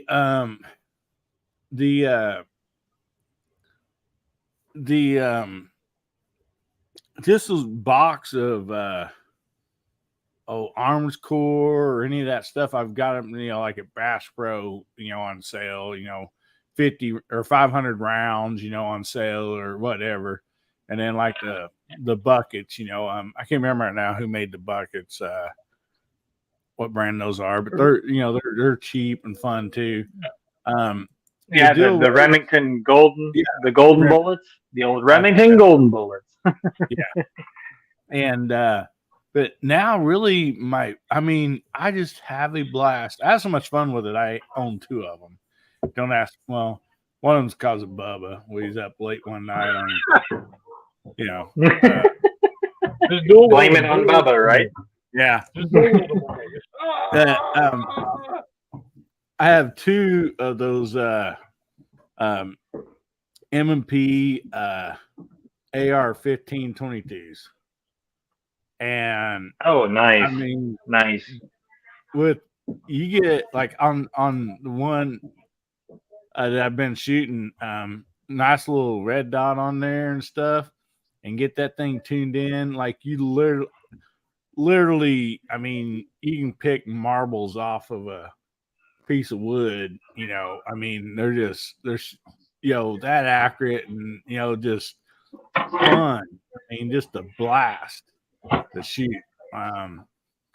So right now, that's probably my favorite 22. I mean, I have a lot that I enjoy shooting, but as far as going out planking, man, that thing is just a lot of fun. I've there's only been a few times I've had either a stovepipe or something, nothing serious, and that was just basically running that very cheap ammo through it. I mean, you literally, most of that stuff, you can like hold it up and blow the grit off of the shell. I mean, you feel it, it's gritty, I mean, so yeah, Yep. There's no wonder that, they can give a little bit of trouble, but, yeah, that's probably my go-to right now. It's just a lot of fun, and I'm definitely going to get me some of those subsonic 22s that you showed. I mean, there's no doubt about that. I mean, those I definitely want to try. No doubt about that. Yeah, it's literally a 22 short case with a 60 grain pill sitting on top of it. Yeah. So yeah, in close, yeah, you're womping something pretty hard. Yeah, see, Dill Pogue agrees with me. Oh, Yep. little sprinter targets. Yeah, it's supposed to be a self-healing one. It's supposed to. We're going to damn sure test it, but it's supposed to go all the way up to self-heal up to a 50 cal bullet, so up to a 50 Beowulf. So we're going to shoot a 450 at it and see if this thing holds up and self-heals. Nice. Bubba, We'll be spinning here in the middle. not very long ago, I seen you shoot your stand. So Yeah. you gonna try to miss that one? Well, I'm not going to be shooting these with a, 300 blackout that I absolutely misadjusted because I was too damn tired. And then I got one of these because I figured I'd do a review on these because a lot of people like to have 22 little spinner targets. And Oh yeah. I'll be honest, this thing's really, really short. So I'm probably going to build my own stand and just rest it in there a little bit higher up off the ground and do it that You way. betcha. But yeah. But for the price point of these two things, I was just like, it ain't gonna hurt to try them out. It ain't gonna hurt to try them out. No. So, I spend under half a C note. So. Yep, can't go wrong there. Actually, were those Caldwell by any chance, or what brand were those? Oh, this one's actually High Wild. Okay. I had the rolling ball that you could shoot up to 30 caliber, and I had that thing forever until I finally just killed it with Mosin Nagant steel core ammo. I just wound up getting it like a pig. But it took a lot of rounds. This thing's made by Pormical, it looks like. Yeah, Pormical. So, never heard of the company. Okay. So it ain't gonna be that big a deal, and I don't mind testing out cheaper stuff that's on, Amazon stuff. And one thing, people tell me not to buy stuff from Amazon and stuff like that all the time, but in all honesty, with how anti-gun they are, I love buying gun stuff from that place. I love it. They're anti-gun, and I'm buying gun stuff from them at a cheaper price. That's gotta cut them deep. I love Yeah. it, man. Right. It don't really go to them. Only thing they get paid is for the shipping and handling, and a little bit of like 5 or 6% or something like that. Hmm. I'm making them deliver the stuff to me. Come on, especially Yep, same there day you go. shipping. I'll eat at them all day. I don't care. Their garage guy says he likes to champion pop-up targets for 22. So he mounted his on top of Sawhorse. I might do that There you too. go. I might get a couple of them. What I want to do is I want to get me some AR-500 targets and set them up all along the back row. If my brother will let me keep permanent stands up there, because if I go to make them, I don't want to have to carry them in my car. Yeah. I'd always take them out there and reset them up and stuff. So Yep. if he'll let me have a little bitty spot off to the side where I can just set these up, which he's cut out a berm for me before to shoot at.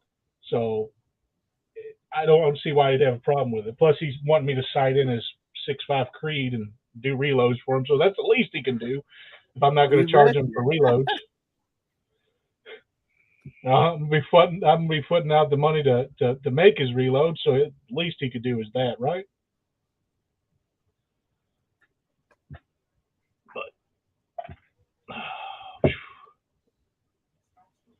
The garage guy Anyway, says yeah. he got a video on that. It's probably 10 years old. 10 years ago, he did a video on that.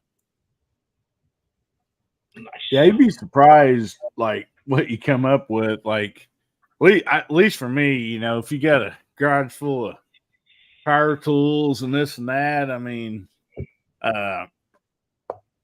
some scrap lumber or whatever laying around or metal, you can come up with a lot of good stuff. I mean, there's no doubt about that.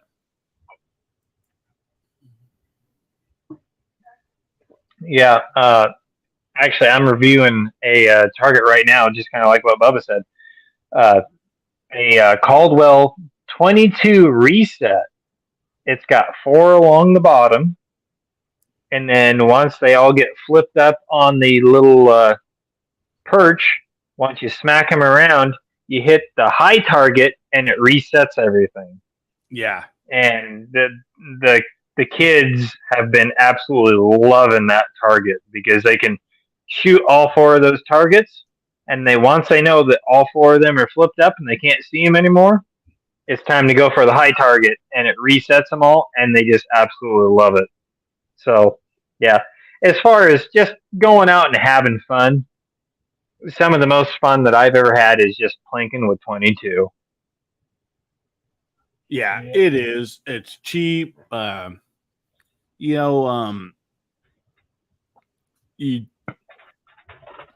You don't have to worry about the price, that you're out there just spending, and you don't there's a little difference between that and a high powered, rifle or something that you might have to worry about backstops or ricochets or something like that. It's just a little safer. I agree with you. Travis T says he lays out a tarp and shoots ugly dishes he buys at yard sales. Makes cleanup easy and cheapest reactive targets you can buy. Yeah. So here's another thing I got to do a review on.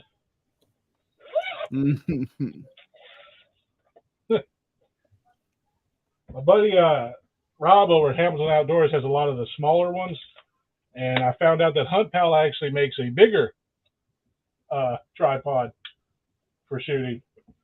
So this thing apparently goes all the way up to 5 foot 16 inches or something, 5 foot 6 inches, something like that. And it's all steel, and I'm kind of anxious to try that out. It holds up to 450, so I'm assuming it's going to be pretty decent. Yeah, Bubba, I wish I'd known you was looking for one. Nice. I probably could have got you one for free. I did a review on one here a while back, and I really liked it. It goes up like 6 foot, and those are really nice. I mean, I think all of them are nice to have. The reason I like this one is because, around here, most is on hillsides. So, you can easily adjust, one leg. They're long enough that you can easily adjust one downhill, or whatever. So, that makes it nice. Well, this one was spontaneous, and Yeah. it was. I was just surfing through Amazon trying to find random things, Matt Duffer, thanks for joining, buddy. and it just popped up in my search bar, and I was just like, huh. So I looked at it. I was like, all right, let's grab it real quick. Apparently, it'll also match with like Deadlock and Death Grip and all them other platforms and stuff like that. So if I wanted to change out the yoke and get the little bitty clamp, I could. So it's pretty good. I like the way it looks. Plus it's sturdy. So it was just like a spur of the moment. It was right after Garage Guy says he uses scrap metal for targets. It has been for years on his channel, and yeah, I mean that's definitely whatever you got laying around, Yep. But the reset Yep. targets, and I think the dueling trees are they're just something that's great because you don't have to go down there and mess with them and stuff. If you want to just go out there planking and stuff like that, those style of targets, even the swinging targets, so for some of the swinging targets, like sometimes you got to let them settle down a little bit, because if you catch it on the swing back towards you and you hit it, depending on what you're shooting, you're not going to swing it back up again, But yeah, they're all definitely a lot of fun. Ask Gizzard about that when we were hitting the ducks at Thunder on the Prairie. Oh yeah. Isn't that right, Gizzard? What about Is he them? asleep? Those duck targets when we were hitting them, and they kept swinging back and forth, and what was that other stage we were at? Dang it! Which one? I'm trying to think on the targets when you hit them and now I can't remember the stage. I know there were 6 stages because we did the bowling pin bowling and all that stuff, but those damn ducks. Remember how they were bent and crossed around and you'd hit them and they kind of swing over and you'd take another shot at it with that semi-automatic and Well, they had holes in them. That's why they were doing that, because they'd been shot up. yeah. Well, remember, some of those were bent, though. Remember how they were kind of curved and kind of nasty looking? Yeah.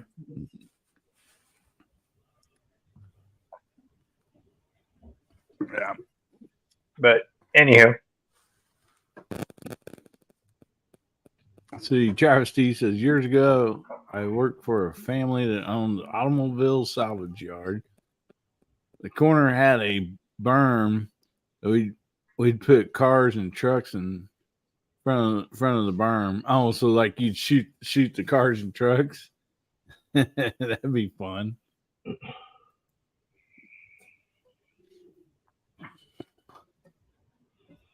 Yeah, even at 22. Yeah. Yeah, I seen somebody here a while back. I don't even remember. It's been a while. There's somebody younger guy. Is evidently a scrap yard truck or whatever. The tailgate was up, and he's like, had 22 pistol, and he's like, so he says 22 won't do any damage, and he just started shooting that tailgate of that truck, putting nice holes through it, and it's like, yeah, I don't think I'd want to get shot by one of these, which is true, right? Yeah. Yeah, then you take a 7.62 by 54R with the light armor steel core round through it, and then you go point it at a 455 Buick engine block and put a hole straight through it, and people go like, "Oh, That's what that can do. Yeah, Hide and you behind the knock movie a box. yeah, and you knock out a rod on the way out. Yeah, So yeah, it's an engine stopper for sure. That's why every Like- single time I see a movie where they're hiding behind the car, I'm like, that ain't gonna do jack. That ain't Nope. gonna jack, boy, man. I just call Cap every time I see it in the movie now. Nope. Nope. That might be the heaviest piece of iron to hide behind, but guess what? That's not going to necessarily stop everything. no. If I had to hide behind everything, anything that I knew was going to be perfectly safe would be a one iron golf club, because nobody can hit one of those. Well, all you gotta do Nice. is be a stormtrooper for the Imperial, Army, in Star Wars, and you won't hit anything. Right? If you're a stormtrooper, you're not hitting anything. Sorry, No. this is not the target you were aiming at, kind of deal. Yeah. This is not the target you were aiming for. This isn't the target we were aiming for. Move along. Move along.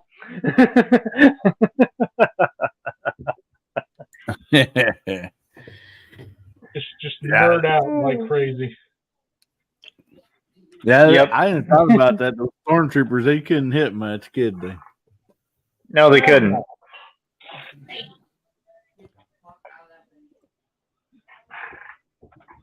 I've seen They- gangbangers with better accuracy. Right? Shooting sideways.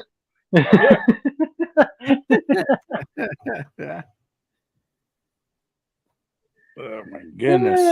That's And hilarious. the heck of the thing is, the heck of the thing is, all right, and I'm going to nerd out again real quick, is all of them stormtroopers were clones of Jango Fett. All of them. All of them were clones of Jango Fett. Every last one of them. And they Evidently, sucked. he wasn't a good shot, was he? And the Fetts were among some of the strongest in the Mandalorian clans, like back in the day. So it's just like, you have a targeting HUD in your helmet telling you where to aim. What's going on, bruh? It's like, oh, there was wind. It's a laser. Thank you, Bubba. Laser. Laser. Thank you for bringing that up. Thank you. If you can't read heads up display, then you just might as well lay down and die.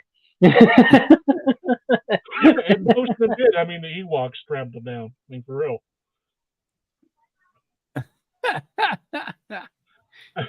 Yeah, here we're talking about all this after Luke Skywalker gets off. I mean, you should have brought that up earlier when he was on here.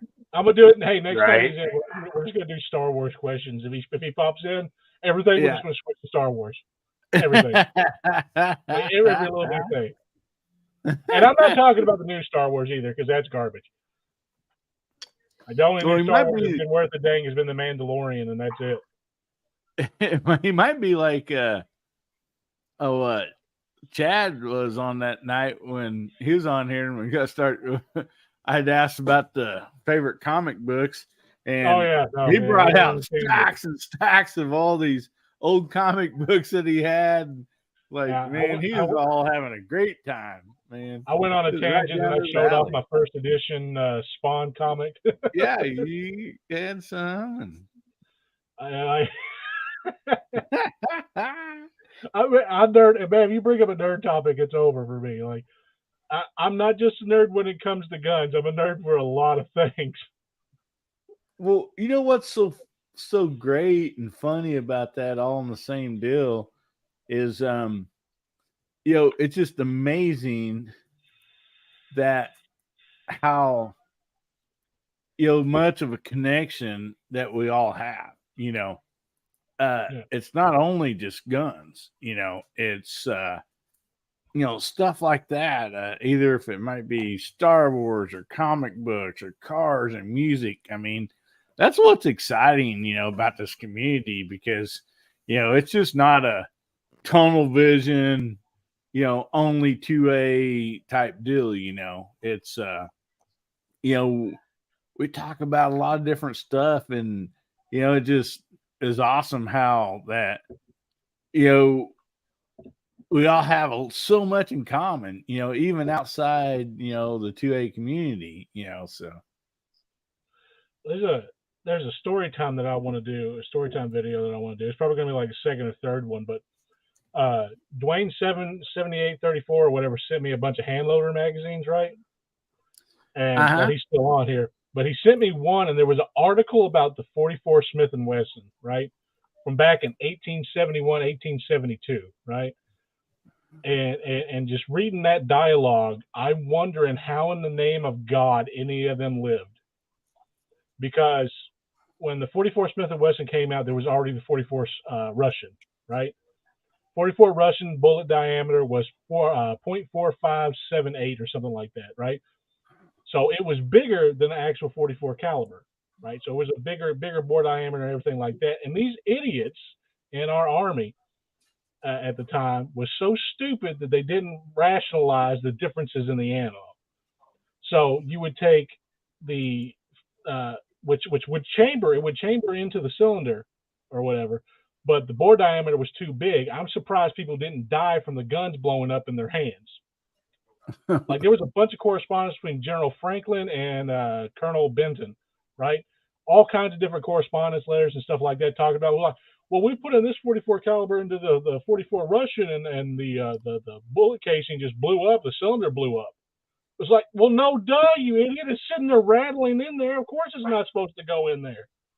The bullet's rattling, man. What are you doing? Right. But the Army at the time was just so stupid they didn't segregate the ammo. They didn't set the ammo off to the side. So people were walking around with 44 Russian and trying to load in Smith & Wesson into the dang thing, and vice versa. So that's a whole story time video I got to do for that, because that was just absolutely interesting. And I'm probably going to cite everything I can from that article because it was interesting as can be. I'm just like, people don't realize how close a lot of people are to not have ever been born, to their families never ever being born, to their grandparents never being born because of the stupidity. Just saying. So that's probably going to be a whole new story time there. All right. DJ Play Nice jumped in. He says, Rock. Just finished throwing back some tacos after Bob Seger concert. Great tacos and a really good show. That's awesome, buddy. See, I didn't do that rock any justice. Rock. I can't do it. Rock. DJ's just, he's phenomenal. His voice. DJ has a DJ on here, man. I bet that Bob Seger concert was awesome. Bob Seger. Yep. I'm sure that was. George Thorogood is another one I would have liked to heard. Oh yeah, I've got to see Bob Seger and George Thorogood different times in concert back in the day, and they were great. I would like to hear both of them sing "Turn the Page." Yeah, both of them. Yep. Well, when I seen Thorogood play in concert at our local venue here, it was like when Bad to the Bone was like, up there in the charts, and so. What was it? Oh my God! Over a 2-hour show. Yeah, I mean, Bob Seger. Yeah, he could easily do a 2-hour show, and like you would never get bored of all the songs. There's no way. I mean, that's awesome. I tell you a song I would like to hear redone, and it's by one specific band. One specific band I would want them to redo it, and that's the Alice Cooper song, "Poison." I would like for that song to be redone by a band. Probably nobody in here is going to know who they are, but they're named after a character in the Never-Ending Story. The name of the band is Atreyu. I would love to hear them re-sing "Poison." I think it would sound amazing. Oh, you hit on a note right there, buddy. You hit on a note right there. Oh, that would be awesome. I think it would be the awesomest way I- that could be sung. I didn't even think about that until you said that. Oh, that would be perfect. Nice. Good choice. Good Trey choice. is from the Indian boy in the show, in the movies Never Ending Story, and from the books Never Ending Story. So it's Yep. Oh yeah. yeah, that's what their band's named after. Okay. Yeah. I always liked, because Never Ending Story was one of my favorite movies when I was a kid. That and like any Abbott and Costello movie. Any Yep. Abbott Oh, and yeah. Costello. So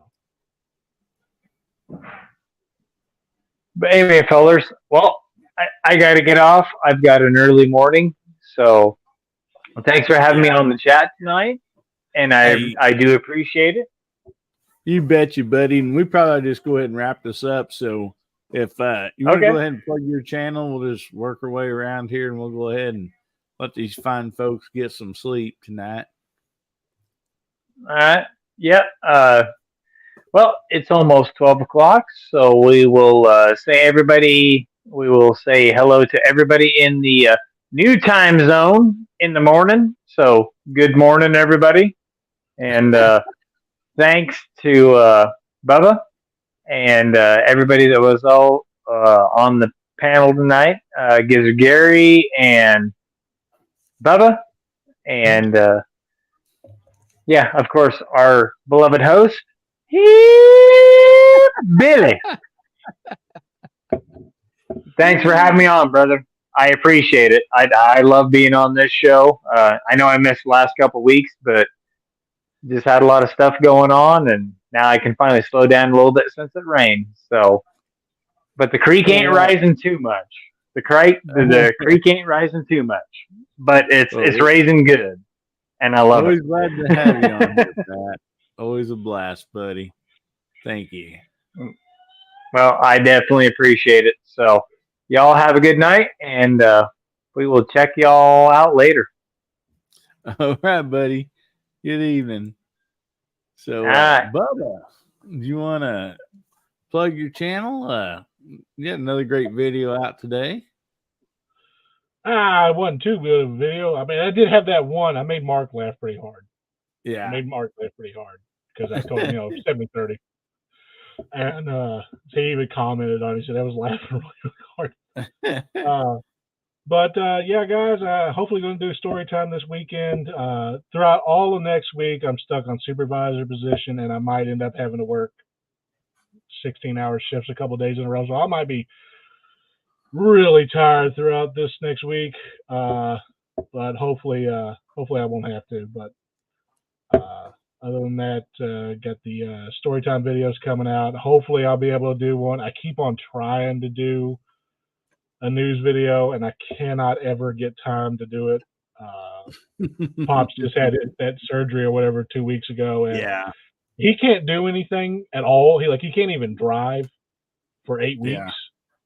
And trying to get him to understand that has been the Yeah. biggest hassle. And it's taken a toll on me as much physically as it has mentally and spiritually, just because of the fact, you don't want to tell somebody that practically raised you, like, hey, look, you can't do this, and there's Yeah. always going to be like anger and stuff ensue whenever you tell somebody that. And I had to tell him the other day, I said, look, if you don't listen to what the doctor says, the next surgery means you're going to be in a wheelchair and you won't be able to do anything at all.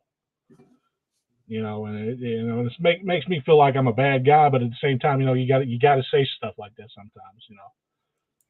So Yeah. hopefully everything will be straightened out or whatever, and I'll be able to do a news video. Crossing fingers. And hopefully this next weekend, or maybe Monday, I'll be able to do a video on the 450, as long as I get somebody to come with me. But yeah, guys, other than that, you guys stay safe, stay armed, stay two-way strong. Have a fantastic weekend. Keep getting at it. You bet, buddy. Thank you so much for being on here, guys. As always, go check out Bubba's channel. subscribe. Great channel, great guy. And also, Garage Guy's up there again. He's gonna have the shotgun giveaway video coming up this week for Lakeview. So looking forward to that, Mark. You get it up. That's gonna be awesome what you're doing. And great gun there, and it's very, very nice of you to raffle that off for him, as his wife. That's awesome. Yeah, Bubba, I don't like, which I guess don't make sense. I've been out hunting in the woods, climbing trees with, either bows or guns or whatever for many years, but like when I go shoot my videos, I'm gonna usually wait till my wife's here or somewhere. It just seems like there's things that could happen, and you don't want to be, at least I don't want to be by myself if something like that happens, but that's a good thing, especially if you're just trying out a new gun or maybe a new load or something like that, because never can tell what'll happen. So not Dale. Is somebody? I thought somebody jumped in the back room there for a second, but I guess I missed them. But anyway, I just want to thank you guys all so much for being on tonight. I appreciate it. You guys have just been awesome. Yeah, DJ, man, thanks for jumping on, even though it was late. I appreciate you coming on here. DJ says, y'all be safe, have fun, carry your guns, and rock. So that's awesome. Anyway, I'll just leave you guys with this. Remember, God, family, and gun. God, oh my goodness, it's getting late. I'm getting tired. God, family, and country. And make somebody's day better, will you? It don't take much to make somebody's day better. It's real easy to do, and it's well worth it. So make somebody's day better, will you? And remember, if the good Lord's willing and the creeks don't rise, we'll be seeing you again. I love you, Hillbilly Nation. All right.